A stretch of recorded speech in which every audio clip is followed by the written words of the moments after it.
بسم الله الرحمن الرحيم الحمد لله رب العالمين والصلاة والسلام على رسوله الأمين وعلى آله وصحبه أجمعين ومن اتبعهم بإحسان إلى يوم الدين أما بعد തൗഹീദുള്ള ആളുകളോട് അത് എനിക്കും ആദ്യം പിന്നെ നിങ്ങൾക്കും ഉള്ള വസിയത്തുകൾ, അതൊരു വ്യക്തി എന്ന നിലയ്ക്കുള്ള വസിയത്തുകൾ ഒരുപാടുണ്ട്. ഏറ്റവും പ്രധാനപ്പെട്ടത് വളരെ വേഗത്തിൽ പറഞ്ഞതാണ്. ഇനി നമുക്ക് അതേപോലെ തന്നെ പറയാനുള്ള മറ്റൊരു പ്രധാനപ്പെട്ട വിഷയമാണ്, ഒരു സമൂഹം എന്ന നിലയ്ക്ക് നമുക്ക് തൗഹീദ് ഉള്ള ആളുകളെന്ന ബാധ്യത പൂർത്തീകരിക്കാൻ നമ്മൾ സ്വീകരിക്കേണ്ട ചില നസീഹത്തുകൾ. അതിലൊന്നാമത്തത് നമ്മൾ ശ്രദ്ധിക്കണം, തൗഹീദുള്ള ആളുകൾ അവരെ നമ്മുടെ മനസ്സിൽ അവർക്ക് വേറെ തന്നെ ഒരു സ്ഥാനവും അവരെ നമ്മൾ വേറെ തന്നെ ഒരു പ്രത്യേകം ഇഷ്ടം ഉണ്ടാവുകയൊക്കെ ചെയ്യുക എന്നുള്ളത് നിർബന്ധം. അത് തൗഹീദിന്റെ ബാധ്യതയിൽപ്പെട്ടതാണ്, പൂർത്തീകരണത്തിൽപ്പെട്ടതാണ്. തൗഹീദുള്ള ആളുകളെ സ്നേഹിക്കുക. തൗഹീദിന്റെ വക്താക്കൾ, ഒരാൾക്ക് തൗഹീദ് ഉണ്ടെങ്കിൽ ഒരാളിൽ മറ്റെന്തൊക്കെ മോശം ഗുണങ്ങളുണ്ടെങ്കിലും ആ തൗഹീദ് കാരണത്താൽ അവനെ ഇഷ്ടപ്പെടുക എന്നുള്ളത്, മറ്റുള്ള തിന്മകൾ കൊണ്ട് അതുണ്ടാകുമ്പോൾ വെറുപ്പുണ്ടാവരുന്നുള്ള അർത്ഥത്തിലല്ല ഞാൻ പറയുന്നത്. തെറ്റുകൾ ചെയ്യുമ്പോൾ എന്ത് ചെയ്യണം, അതിനനുസരിച്ചുള്ള വെറുപ്പ് ഉണ്ടാവണം. എന്നാൽ ഒരിക്കലും എന്ത് ചെയ്യാൻ പാടില്ല, തൗഹീദുള്ള ഒരാളെ തൗഹീദ് ഇല്ലാത്ത ഒരാളെ പോലെ നമ്മൾ വെറുക്കുന്നത് ഒരിക്കലും പാടില്ല. നമ്മൾ ശ്രദ്ധിക്കണം, അതൊരിക്കലും ഉണ്ടാകാൻ പാടില്ല. മറിച്ച് നമ്മൾ എന്ത് ചെയ്യണം, നമ്മുടെ ഹൃദയത്തിൽ തൗഹീദുള്ളവർക്കൊരു പ്രത്യേക സ്ഥാനം, പരിഗണന, സ്നേഹം നമ്മൾ നൽകേണ്ടതുണ്ട്. ഒരാളിൽ ഒരുപാട് നന്മകൾ ഉണ്ടായിരിക്കുകയും തൗഹീദ് ഇല്ലാതിരിക്കുകയും ചെയ്യുന്ന ഒരാളെക്കാൾ ശ്രേഷ്ഠനാണ് ആര്, ഒരുപാട് തിന്മകൾ ഉണ്ടായിരിക്കുകയും എന്നാൽ അതിനോടൊപ്പം തൗഹീദ് ഉണ്ടായിരിക്കുകയും ചെയ്യുന്നവരാണ്. മനസ്സിലാക്കണം, ഒരാൾക്ക് ഒരുപാട് നന്മകളുണ്ട്, ഒരുപാട് ഖൈറുകളുണ്ട്, പക്ഷെ അയാൾക്ക് തൗഹീദില്ല. അയാളെക്കാൾ മികച്ച ആളാണ് അള്ളാഹുവിന്റെ അടുക്കൽ ആര്, ഒരുപാട് തിന്മകളും എന്നാൽ തൗഹീദ് ഉണ്ടായിരിക്കുകയും ചെയ്യുന്നവരാണ്.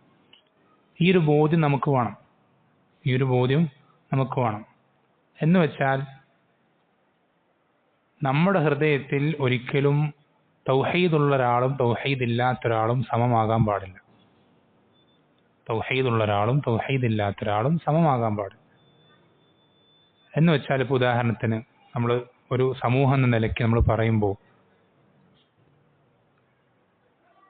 തൗഹീദുള്ള ആളുകളിൽ കാണുന്ന ന്യൂനതകൾ, അപാകതകൾ നമ്മൾ ചൂണ്ടിക്കാണിക്കുന്ന സന്ദർഭത്തിൽ നമ്മളുടെ പെരുമാറ്റം ഏറ്റവും നല്ല മയപ്പെട്ട രൂപത്തിലായിരിക്കേണ്ടതുണ്ട്, ഏറ്റവും സൗമ്യതയുടെ അടിസ്ഥാനത്തിലായിരിക്കേണ്ടതുണ്ട്, പരമാവധി റഹ്മത്തോടുകൂടി ആയിരിക്കേണ്ടതുണ്ട്, പരമാവധി അനുകമ്പ നമ്മൾ അവരോട് പാലിക്കേണ്ടതുണ്ട്.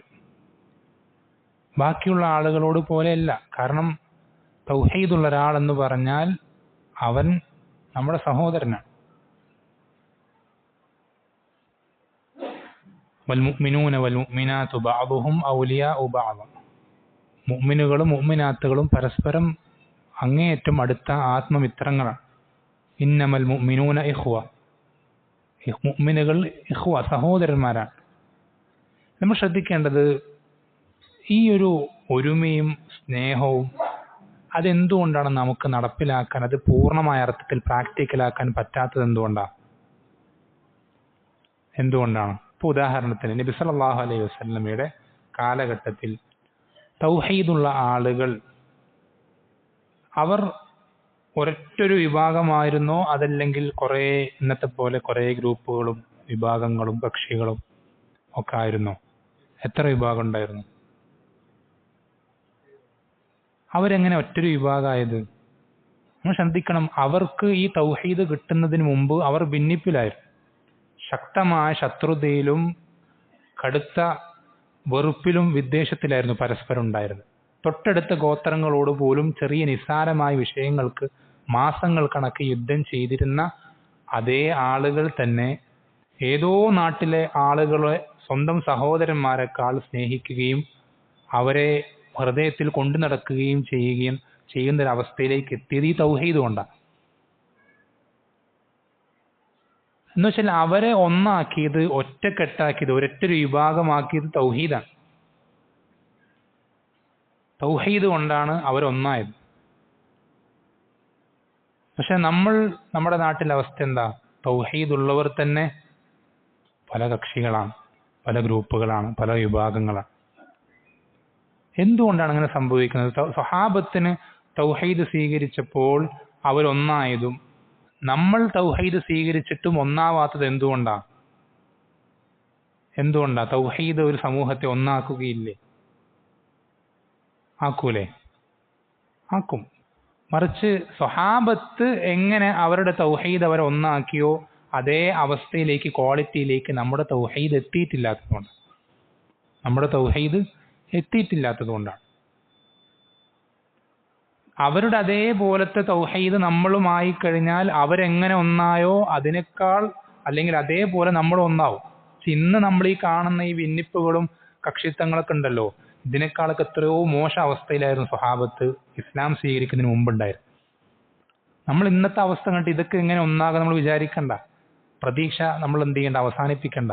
ഇതിനേക്കാൾ വളരെ മോശപ്പെട്ട അവസ്ഥയിലായിരുന്നു ജാഹിലിയത്തിലുണ്ടായത്.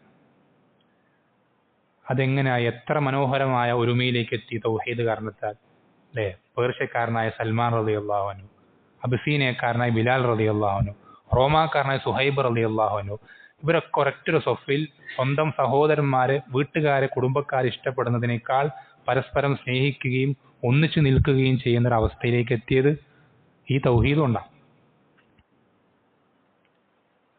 നമ്മൾ ശ്രദ്ധിക്കേണ്ടത്, നമ്മൾക്ക് ഈ ഒരു അവസ്ഥയിലേക്ക് എത്തണമെങ്കിൽ നമ്മൾ ശ്രദ്ധിക്കേണ്ട ചില കാര്യങ്ങളുണ്ട്. അത് നമുക്ക് എളുപ്പത്തിൽ മനസ്സിലാകാൻ നമ്മൾ എന്ത് ചെയ്താൽ മതി എന്നറിയോ?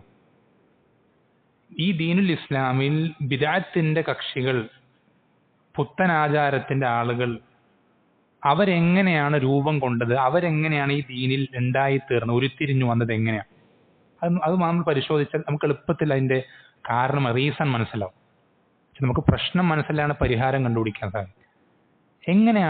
എന്താണ് പ്രശ്നം? അവരെങ്ങനെയാണ് ഈ ബിദ്അത്തിന്റെ ആളുകൾ ഉണ്ടായത്?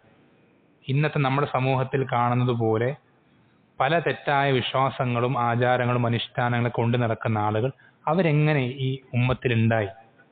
മുസ്ലിമീങ്ങൾക്കിടയിൽ, സ്വഹാബത്തിനിടയിൽ എന്തുകൊണ്ട് അങ്ങനെ ഉണ്ടായില്ല? ഉദാഹരണത്തിന് ഏറ്റവും ആദ്യം ഇസ്ലാമിൽ വന്ന ബിദ്അത്തിന്റെ കക്ഷികൾ ആരാ?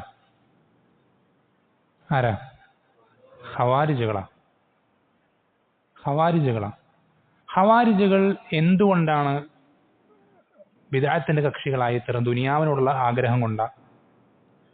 സമ്പത്തിനോടുള്ള മോഹം കൊണ്ടാ? പിന്നെന്തുകൊണ്ടാ?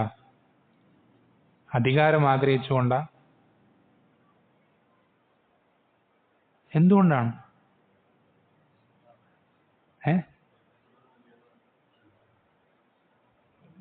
എങ്ങനെ അതിലേക്ക് എത്തി?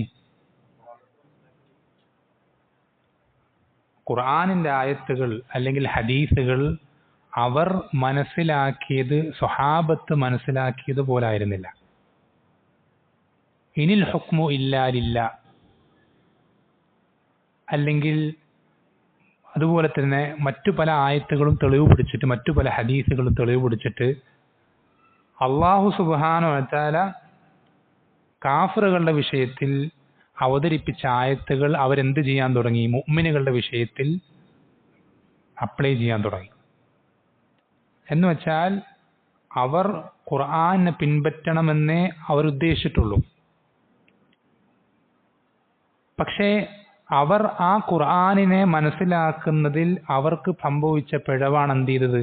അവരെ ബിദ്അത്തിന്റെ കക്ഷികളാക്കി തീർത്തത്. എന്ന് വെച്ചാൽ നമുക്ക് ഏതൊരു തൗഹീദിന്റെ വക്താവിനോടും നമുക്ക് പറയാനുള്ളത്, ആവശ്യപ്പെടാനുള്ളത്, അവരുടെ തെറ്റായ വ്യതിയാനങ്ങൾ ചൂണ്ടിക്കാണിക്കുവാൻ, അവരെ ശരിയായ തൗഹീദിലേക്ക് മടക്കിക്കൊണ്ടുവരാൻ നമുക്ക് അവരോട് പറയാനുള്ള ഒന്നാമത്തെ കാര്യം എന്നുള്ളത്, നിങ്ങൾ ഏതൊരായത്ത് മനസ്സിലാക്കുമ്പോഴും പ്രവർത്തിക്കുമ്പോഴും ജനങ്ങൾക്ക് പഠിപ്പിച്ചു കൊടുക്കുമ്പോഴും, ഏതൊരു ഹദീസ് നിങ്ങൾ പ്രവർത്തിക്കുമ്പോഴും പഠിപ്പിച്ചു കൊടുക്കുമ്പോഴും ആ ആയത്തും ഹദീസും സ്വഹാബികൾ എങ്ങനെ മനസ്സിലാക്കി, അവരെങ്ങനെ അത് പ്രാക്ടിക്കലാക്കി എന്നുള്ളത് നിങ്ങൾ പരിശോധിക്കണം. അത് പരിശോധിച്ച് ഉറപ്പുവരുത്തി എന്നിട്ട് നിങ്ങളുടെ നിലപാട് അതിനോട് യോജിക്കുന്നുണ്ടെങ്കിലേ നിങ്ങൾ ശരിയായ രീതിയിലാകുന്നുള്ളൂ. കാരണം ഒന്നാമത്തെ കാര്യം, നമുക്ക് ഭിന്നിപ്പ് ഇല്ലാതാക്കാൻ എല്ലാ തൗഹീദുള്ള ആളുകളും സ്വഹാബത്തിനെ പോലെ ഒറ്റക്കെട്ടാകാൻ നമ്മൾ ശ്രദ്ധിക്കേണ്ട ആദ്യത്തെ കാര്യം അതാണ്. ഏതൊരായത്തും ഹദീസും നമ്മൾ മനസ്സിലാക്കേണ്ടത്, പ്രവർത്തിക്കേണ്ടത് സ്വഹാബത്ത് മനസ്സിലാക്കിയതുപോലെയും പ്രവർത്തിച്ചതുപോലെയും. ഏതെങ്കിലും ഒരായത്ത് നമ്മൾ സ്വഹാബത്ത് മനസ്സിലാക്കിയത് എങ്ങനെയാണെന്ന് പരിശോധിക്കാതെ, അവരത് പ്രാക്ടിക്കലാക്കിയത് എങ്ങനെയാണെന്ന് പരിശോധിക്കാതെ നമ്മൾ അത് പ്രവർത്തിക്കുകയോ പഠിപ്പിച്ചു കൊടുക്കുകയോ ചെയ്തു കഴിഞ്ഞാൽ അവിടെ ഒരു ഭിന്നിപ്പുണ്ടാവും. അവിടെ ഒരു ബിദ്അത്തിന്റെ കക്ഷി രൂപപ്പെടും. അവിടെ തെറ്റായ വിശ്വാസങ്ങൾ സമൂഹത്തിൽ ഉടലെടുക്കും. അവിടെ എന്തുണ്ടാവും? ചേരിതിരിവുകളും കക്ഷിത്വങ്ങളൊക്കെ രൂപപ്പെടും. അപ്പൊ ഇങ്ങനെ ഉണ്ടായി കഴിഞ്ഞാൽ ഇനി എന്ത് ചെയ്യണം? ഉണ്ടാകാതിരിക്കാൻ നമുക്ക് ഇങ്ങനെ ചെയ്താൽ മതി. എല്ലാ ആയത്തുകളും ഹദീസുകളും നമ്മൾ പഠിക്കുന്നതും പ്രവർത്തിക്കുന്നതും പഠിപ്പിച്ചു കൊടുക്കുന്നതും സ്വഹാബത്ത് മനസ്സിലാക്കിയ രൂപത്തിൽ തന്നെ ആണോ എന്ന് പരിശോധിച്ചാൽ നമുക്ക് സമൂഹത്തിൽ ഭിന്നതയില്ലാതെ നിലനിർത്തി കൊണ്ടുപോകാൻ സാധിക്കും. ഉണ്ടായാൽ ഇനി എന്ത് ചെയ്യണം? ഇപ്പൊ നമ്മുടെ സിറ്റുവേഷനിൽ ഇപ്പൊ ഈ നിലനിൽക്കുന്ന ഭിന്നിപ്പുകൾ അവസാനിപ്പിക്കാൻ എന്താ ചെയ്യേണ്ടത്? പുതിയൊരു സംഘടന ഉണ്ടാക്കിയാൽ മതിയോ? എന്താ ചെയ്യേണ്ടത്? എല്ലാവരും എന്തിലേക്ക് മടങ്ങണം? എല്ലാവരും പറയണം ഞങ്ങൾ സ്വഹാബത്ത് മനസ്സിലാക്കിയതുപോലെയാണ് മനസ്സിലാക്കിയിട്ട്. അപ്പൊ എന്ത് ചെയ്യും? തൗഹീദിന്റെ എല്ലാ വക്താക്കളും പറയുന്ന, തൗഹീദിന്റെ വക്താക്കൾ പോലെ ഷിർക്കിന്റെ വക്താക്കൾ പോലും പരസ്യമായിട്ട് പറയും ഞങ്ങൾ അഹ്ലുസുന്നത്തി വൽ ജമാഅത്താണ്, ഞങ്ങൾ ഇമാമിങ്ങളുടെ പാതയിലാണ്.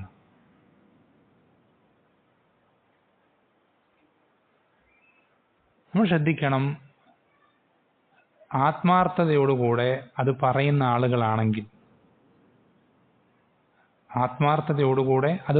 ആളുകളാണെങ്കിൽ, ഈ ഉമ്മത്ത് ഒന്നിച്ച് കാണാൻ അങ്ങേയറ്റം ഇഷ്ടപ്പെടുന്ന ആളുകളാണെങ്കിൽ അവരെ നമ്മൾക്ക് എന്ത് ചെയ്യാം? അവർ അംഗീകരിക്കുന്ന ഖുർആനും സുന്നത്തിലും ഏറ്റവും അധികം പ്രാവീണ്യം ഉണ്ട് എന്ന് അവരും നമ്മളും ഒരുപോലെ ഇഷ്ടപ്പെടുന്ന അല്ലെങ്കിൽ അംഗീകരിക്കുന്ന പണ്ഡിതന്മാർ, ആ പണ്ഡിതന്മാരുടെ മുന്നിൽ ഇരുന്ന് സംസാരിച്ച് കാര്യങ്ങൾ എന്ത് ചെയ്യട്ടെ? കാര്യങ്ങൾ തെറ്റുകളുണ്ടെങ്കിൽ തിരുത്തട്ടെ, സംസാരിച്ച് തീർക്കട്ടെ, വിഷയങ്ങൾ അതെന്ത് ചെയ്യട്ടെ? വ്യക്തത വരുത്തട്ടെ. അങ്ങനെയാണ് എന്ത് ചെയ്യേണ്ടത്? നിലവിലുള്ള പ്രശ്നങ്ങൾ, ഭിന്നതകൾ പരിഹരിക്കാനുള്ള മാർഗം അതാണ്. ഏത് തൗഹീദിന്റെ ഏത് വിഭാഗമായിക്കോട്ടെ, ഏത് കക്ഷികളായിക്കോട്ടെ, പ്രത്യേകിച്ച് ഇന്നത്തെ കാലത്തെന്ന് പറയുമ്പോൾ എല്ലാ സംവിധാനങ്ങളും, ഇന്റർനെറ്റും മറ്റു സൗകര്യങ്ങളൊക്കെ ഉള്ളതുകൊണ്ട് എല്ലാ വിഭാഗങ്ങൾക്കും ലോകത്ത് ഏതെങ്കിലും ഒരു സലഫി പണ്ഡിതന്മാരുമായിട്ട്, അഹ്ലുസുന്നത്തിന്റെ ഉലമാക്കളുമായിട്ട് ബന്ധമുണ്ടാവും. അവരുടെ നേതാക്കന്മാരിൽ അറബി അറിയുന്ന ആളുകളുണ്ടാവും. അവർ തീരുമാനിച്ചോട്ടെ, നമ്മൾ തന്നെ തീരുമാനിക്കണം നമ്മുടെ ഏതെങ്കിലും പണ്ഡിതന് വേണം, അങ്ങനൊന്നും വാശി പിടിക്കാനൊന്നും നമ്മളില്ല. നമ്മളും അവരും സലഫി പണ്ഡിതന്മാരായി അംഗീകരിക്കുന്ന ആർക്കും, ആരുടെ ഡേറ്റും ആരുടെ മുന്നിൽ നമ്മൾ വന്നിരിക്കാം, എവിടെ വേണമെങ്കിലും വന്നിരിക്കാം. എന്നിട്ട് അങ്ങോട്ടും ഇങ്ങോട്ടും അവിടെ നിന്ന് നിങ്ങൾക്ക് പറയാനുള്ള വാദങ്ങൾ നിങ്ങൾക്ക് പറഞ്ഞ് സമർത്ഥിക്കാം, നമ്മൾക്ക് പറയാനുള്ള വാദങ്ങൾ നമ്മൾ പറഞ്ഞ് സമർത്ഥിക്കാം. എന്നിട്ട് തെറ്റാണ് എന്ന് ബോധ്യപ്പെടുന്ന കാര്യങ്ങൾ, അവരുടെ തെറ്റുകൾ അവരും തിരുത്തട്ടെ, നമ്മുടെ തെറ്റുകൾ നമ്മളും തിരുത്തട്ടെ. ഇതാണ് നമുക്ക് തൗഹീദുള്ള ഏതൊരു വിഭാഗത്തിനോടും പറയാനുള്ള വളരെ സിമ്പിളായ എന്നാൽ എഫക്റ്റീവ് ആയിട്ടുള്ള വഴിയാണ്. എല്ലാ ഭിന്നിപ്പുകളും അവസാനിപ്പിക്കാൻ ഏറ്റവും എളുപ്പമുള്ള വഴിയാണ്.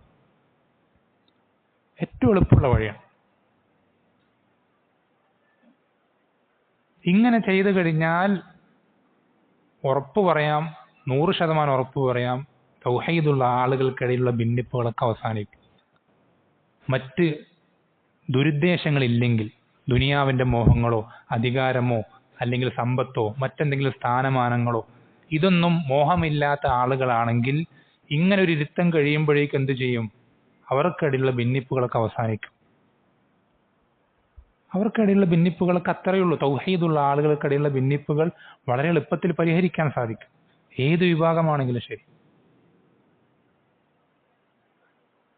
നമ്മൾ ശ്രദ്ധിക്കേണ്ടത്, നമ്മൾക്കൊരു വിഭാഗത്തിന് മൊത്തത്തിൽ അങ്ങനെ കൊണ്ടുപോയി അല്ലേ, വലിയ വലിയ സംസ്ഥാന പ്രസിഡന്റുമാരെയും സെക്രട്ടറിമാരെയും അങ്ങനെ നമുക്ക് കൊണ്ടുപോയി ഇരുത്തി സംസാരിപ്പിക്കാനുള്ള നമുക്ക് കഴിയില്ലെങ്കിൽ നമ്മൾ എന്ത് ചെയ്യുക? നമുക്ക് പരിചയമുള്ള, നമ്മളെ നേരിട്ട് ബന്ധമുള്ള ആളുകൾ, ഹക്കിന്റെ ഭാഗത്ത് നിൽക്കും, ഹക്കിനോട് പ്രതിബദ്ധതയുള്ള ആളുകൾ അവരിലുണ്ടാവും. അതാണ് ശരി എന്ന് മനസ്സിലാക്കിക്കൊണ്ട് അതിൽ തുടരുന്ന ആളുകളുണ്ടാവും. അവരെ നമ്മൾ എന്ത് ചെയ്യുക? ഇതുപോലത്തെ ആളുകളുടെ മുന്നിൽ ചെന്നിരുന്ന് സംസാരിക്കാനുള്ള അവസരം നമ്മൾ തയ്യാറാക്കി കൊടുക്കുക. നമ്മൾ ഒരിക്കലും അവരെ നരകത്തിലേക്ക് വിട്ടുകളയരുത്. അവർ നമ്മുടെ സഹോദരന്മാരാണ്. അവരങ്ങനെ എന്തെങ്കിലുമൊക്കെ കാണിച്ചോട്ടെ, അവർ ഹദീസിനെ നിഷേധിച്ചോട്ടെ, അവർ കണ്ണേറിനെ നിഷേധിച്ചോട്ടെ, അല്ലെങ്കിൽ ജിന്നുകൾ അബോധികമാണെന്ന് ഇങ്ങനെ ഓരോന്നും അതൊക്കെ എന്തെങ്കിലുമൊക്കെ അവർ പറഞ്ഞുകൊട്ടെ എന്ന് പറയാൻ നമുക്ക് പറ്റില്ല. അവർ നമ്മുടെ സഹോദരന്മാർ. അവരെ നമുക്ക് എന്ത് ചെയ്യണം? ഇതിൽ നിന്ന് കരകയറ്റി, ഈ അബദ്ധങ്ങളിൽ നിന്ന് കരകയറ്റി ശരിയായ തൗഹീദിലേക്ക് അവരെത്തിക്കണം. അതിന് നമുക്ക് മൊത്തത്തിൽ ഒന്നടങ്കം സാധിക്കൂലെങ്കിൽ, അവരുടെ നേതൃത്വത്തെ മുഴുവൻ പിടിച്ച് അങ്ങനെ ആക്കി മൊത്തത്തിൽ മാറ്റാൻ സാധിക്കില്ലെങ്കിൽ അവരിൽ അതിന് തയ്യാറുള്ള ആളുകളുണ്ടാവും. ഹക്കിന്റെ ഭാഗത്ത് നിൽക്കാൻ ആരെതിർത്താലും നിൽക്കുമെന്ന രൂപത്തിൽ മുന്നിട്ട് വരുന്ന ആളുകൾ അവരിലുണ്ടാവും. അവരെങ്കിലും നമ്മൾ എന്ത് ചെയ്യണം? ഈ രൂപത്തിൽ നമ്മൾക്ക് പറ്റുന്നത് പോലെ നമ്മൾ പരിശ്രമിക്കണം. നിങ്ങൾ തന്നെ പല ആളുകൾക്കും അറിയാം, ഇത്തരം പല സംഘങ്ങളിൽ നിലനിൽക്കുന്ന ആള്, അവരൊരിക്കലും ആ സംഘത്തിൽ എന്തെങ്കിലും സ്ഥാനങ്ങൾ പ്രതീക്ഷിച്ചുകൊണ്ട് നിൽക്കുന്ന ആളുകളല്ല. അവര് ഹക്കിന്റെ, അതാണ് ഹക്കെന്ന് മനസ്സിലാക്കിക്കൊണ്ട് ഹക്കിന്റെ ഭാഗത്ത് നിൽക്കണമെന്നുള്ള ഒരേ ഒരു ചിന്ത കൊണ്ട് മാത്രം അതിൽ നിലനിൽക്കുന്ന ആളുകളുണ്ടാവും. അവരെ നമ്മൾ എന്ത് ചെയ്യണം? കൂടെ കൂട്ടണം. അവരെന്ത് ചെയ്യണം? ഇത്തരം ആളുകളുടെ മുന്നിൽ ഇരിക്കാൻ നമ്മൾ വേണ്ട തർത്തീബുകൾ നമ്മളെ കൊണ്ട് പറ്റുന്ന രൂപത്തിൽ നമ്മൾ ചെയ്തു കൊടുക്കണം. അങ്ങനെയുള്ളവർക്ക് അറിവ് കിട്ടാത്ത പ്രശ്നമേ ഉണ്ടാവുള്ളൂ. അവരൊക്കെ ശരിക്കും ഇത് പറഞ്ഞ് മനസ്സിലാക്കി കഴിഞ്ഞാൽ അവർ തിരുത്തും.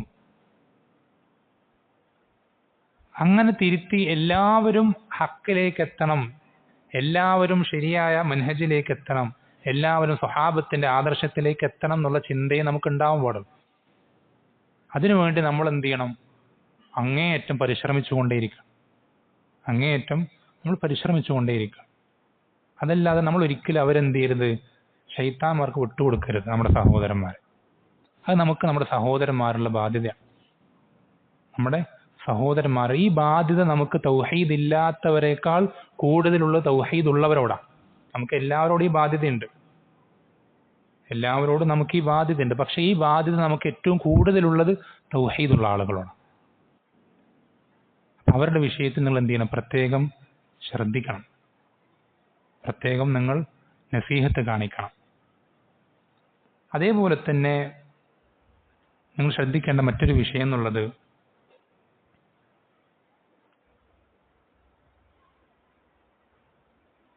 ഇത്തരം പണ്ഡിതന്മാരിലേക്ക് മടക്കുന്ന സന്ദർഭത്തിൽ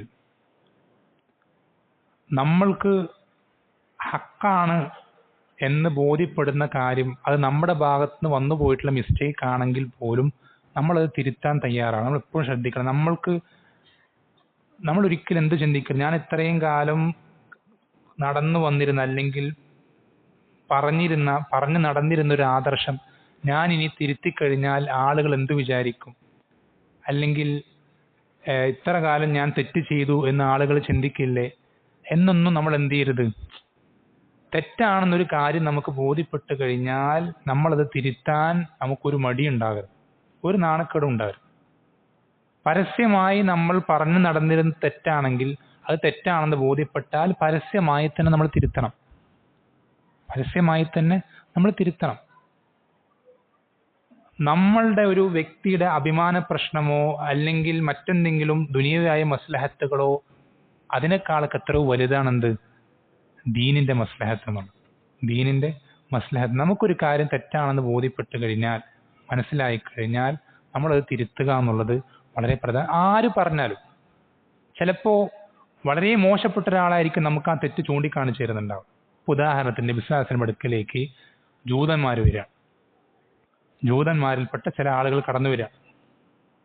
എന്നിട്ട് അള്ളാഹുവിന്റെ റസൂൽ സല്ലല്ലാഹു അലൈഹി വസല്ലമയോട് പറഞ്ഞു, ശ്രദ്ധിക്കണം, അള്ളാഹുവിന്റെ ശാപം കിട്ടിയ, അള്ളാഹു കുരങ്ങന്മാരെയും പന്നികളൊക്കെ മാറ്റി തീർത്ത ഒരു സമൂഹം, അത്രയും അധികം വൃത്തികെട്ടൊരു കൗമ് ഏറ്റവും ഉത്തമനായ റസൂൽ സല്ലല്ലാഹു അലൈഹി വസല്ലം അടുക്കലേക്ക് വന്നിട്ട് പറയണത് തൗഹീദ് കൊണ്ട് അയക്കപ്പെട്ട തൗഹീദിന്റെ നേതാവിനോട് അവർ പറയണം, നിങ്ങളിൽ പല ആളുകളും ഷിർക്ക് ചെയ്യുന്നുണ്ട്, നിങ്ങളിൽ പല ആളുകളും ഷിർക്ക് ചെയ്യുന്നുണ്ട്. ഒന്ന് ആലോചിച്ച് നോക്കിയേ, ആ അവസരത്തിൽ നമ്മളെങ്ങാനും ആയിരുന്നെങ്കിൽ നമ്മൾ എങ്ങനെ പ്രതികരിക്കാം? നമ്മളൊക്കെ കിതാബ് തൗഹീദ് പലപ്പോഴും കണ്ടിട്ടൊക്കെ ഉണ്ട്, അതിന്റെ ചട്ട കണ്ടിട്ടുണ്ട്, പേര് പഠിച്ചിട്ടുണ്ട് എന്നുള്ളത് കൊണ്ട് തന്നെ പലരും നമ്മളോട് തൗഹീദ് പറഞ്ഞതിന് നമുക്ക് പുച്ഛമാണ്. നീ ആരത് പറയാൻ? ഞാനൊക്കെ കിതാബ് തൗഹീദ് കുറേ വട്ടം കണ്ടിട്ടുണ്ട്, പലരുടെയും ദർസുകൾ എനിക്കറിയാം, കേട്ടിട്ടൊന്നുമില്ല, പലർക്കും ദർസുകൾ ഉള്ളത് എനിക്കറിയാം എന്നൊരു പുച്ഛാണ്. ഇത് തൗഹീദിന്റെ ഇമാമാണ്, ഏറ്റവും വലിയ മുവഹിദാണ്. അള്ളാഹു ഇദ്ദേഹത്തെ അയച്ചത് തന്നെ തൗഹീദ് സ്ഥാപിക്കാൻ വേണ്ടിയിട്ട്. ആ റസൂലിന്റെ അടുക്കൽ ഇത്രയും വൃത്തികെട്ടൊരു കൗമ്, അവരെക്കാൾ വൃത്തികെട്ടൊരു കൗമ് വേറില്ല. അവർ വന്നിട്ട് പറയണം നിങ്ങളിൽ പലരും ഷിർക്ക് ചെയ്യുന്നുണ്ട് എന്ന് പറഞ്ഞപ്പോൾ നബി സല്ലല്ലാഹു അലൈഹി വസല്ലം എന്ത് ചോദിച്ചില്ല? നിങ്ങൾ ആരാ അത് പറയാന്ന് ചോദിച്ചില്ല, നീ ആരാ അത് പറയാന്ന് ചോദിച്ചിട്ടില്ല. നബി സല്ലല്ലാഹു അലൈഹി വസല്ലം ചോദിച്ചു, എന്താണ് ആ കാര്യം? ഞങ്ങളിൽ ഷിർക്ക് ഉണ്ടെന്ന് പറയുന്നത് എന്ത് വിഷയത്തിലാണ്? അപ്പോ ഈ ജൂതന്മാർ പറയുന്നു, നിങ്ങളിൽ എന്ത് ചെയ്യുന്നുണ്ട്? പലരും മാഷാ അള്ളാഹു വശിഅത എന്ന് പറയുന്നുണ്ട്, അള്ളാഹും താങ്കളും ഉദ്ദേശിച്ചാൽ എന്ന് പറയുന്നുണ്ട്. അത് ഷിർക്കിന്റെ ചെറിയ ഇനത്തിൽപ്പെട്ടതാണ്. അതേപോലെ തന്നെ വൽ കഅബ, കഅബയാണ് സത്യം നിങ്ങളിൽ പലരും പറയുന്നുണ്ട്. അപ്പൊ നബി സല്ലല്ലാഹു അലൈഹി വസല്ലം പറഞ്ഞു, നിങ്ങൾ അങ്ങനെ പറയരുത്. സ്വഹാബത്തിന് ഇവർ പറഞ്ഞതിൽ ഹക്ക് ഉണ്ട് എന്നുള്ളത് കൊണ്ട് നബി സല്ലല്ലാഹു അലൈഹി വസല്ലം ആ ഹക്ക് സ്വീകരിക്കുക. നമ്മളുടെ തെറ്റ് ചൂണ്ടിക്കാണിച്ചു തരുന്നത് ആരായിക്കോട്ടെ, നമ്മൾക്കതൊരു ബോണസാണ്, നമുക്കത് ഹൈറാണ് അല്ലെ. പല ആളുകളും പറയുന്നത് നമ്മുടെ തെറ്റുകൾ ഒക്കെ ഇങ്ങനെ ചൂഴ്ന്നന്വേഷിക്കാൻ കണ്ടുപിടിക്കാൻ വേണ്ടി ഇങ്ങനെ പലരും ഇങ്ങനെ അതിനുവേണ്ടി മെനക്കെട്ട് നടക്കുക. നമ്മൾ അങ്ങനെ പറയേണ്ട ആവശ്യമില്ല, നമുക്കത് ഹൈറാണ്. ഒരാൾ നമ്മുടെ തെറ്റുകളുടെ പിന്നാലെ പരതി നടക്കുകയാണെങ്കിൽ അത് നമുക്ക് ഹൈറല്ലേ. കാരണം നമ്മളെ സംബന്ധിച്ചിടത്തോളം നമുക്കൊരിക്കലും നമ്മുടെ തെറ്റുകൾ വ്യക്തിപരമായി നമുക്ക് മനസ്സിലായിക്കൊള്ളുന്നില്ല. നമ്മളെപ്പോഴും നമ്മളെപ്പറ്റി വിചാരിക്കും ഞാൻ പെർഫെക്റ്റ് ആണെന്ന്. ഒരാൾ നമ്മുടെ തെറ്റുകൾ ചൂണ്ടിക്കാണിക്കാൻ പുറകിൽ നടക്കുന്നുണ്ടെങ്കിൽ അത് ഹൈറാണ്, അൽഹംദുലില്ലാ. ആ തെറ്റുകൾ നമുക്ക് ചൂണ്ടിക്കാണിച്ചെന്നാൽ നമുക്ക് തിരുത്ത ആരാണെങ്കിലും നമുക്കതൊരു വിഷയമല്ല. നമ്മളെ നേർക്ക് നേരെ എല്ലാ തരത്തിലും ബുദ്ധിമുട്ടിക്കുന്ന ഏറ്റവും വലിയ കൊടിയ ശത്രുവാണെങ്കിൽ പോലും അവൻ പറയുന്നതിൽ ഹക്കുണ്ടെങ്കിൽ നമ്മൾ ആ ഹക്ക് സ്വീകരിക്കുന്നതിന് എന്ത് പ്രശ്നമാണുള്ളത്?